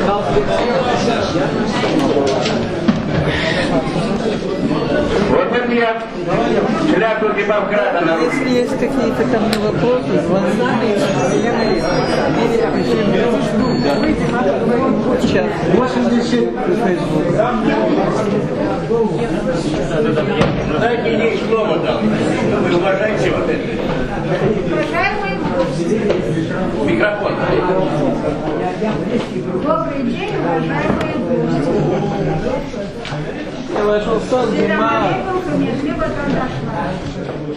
Я хочу поблагодарить всех участников этого мероприятия, кто так хорошо постарался, чтобы мы вот отдохнули, услышали и вспомнили Юрия Бекировича. Еще одно у меня такое пожелание. Я хочу поблагодарить всех, кто принял большое участие в издании книг. Если бы не ребята, то книги бы эти не вышли. Поэтому вот перечисляют, кто у нас готовил эти книги. Баев Дамир, Бекташ Хабиб, Сейдометов Рифат, Сейтаблаев Белял. Мы это изготовили огромный труд, и это книги, по которым мы можем учиться. Я думаю, что имя Юрия Бекировича будет рядом с такими именами, как Гаспринский, как Чобанзаде, на одном уровне. Так, наши дети и мы с вами можем учиться по этим книгам. Эти книги, я верю, что они будут учебниками в школе, в высших учебных заведениях. Читайте, если мы хотим победить, то нам нужны знания.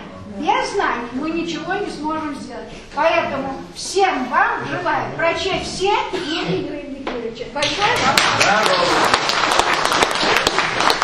Что бы ни было, победа все равно за нами будет, Волга.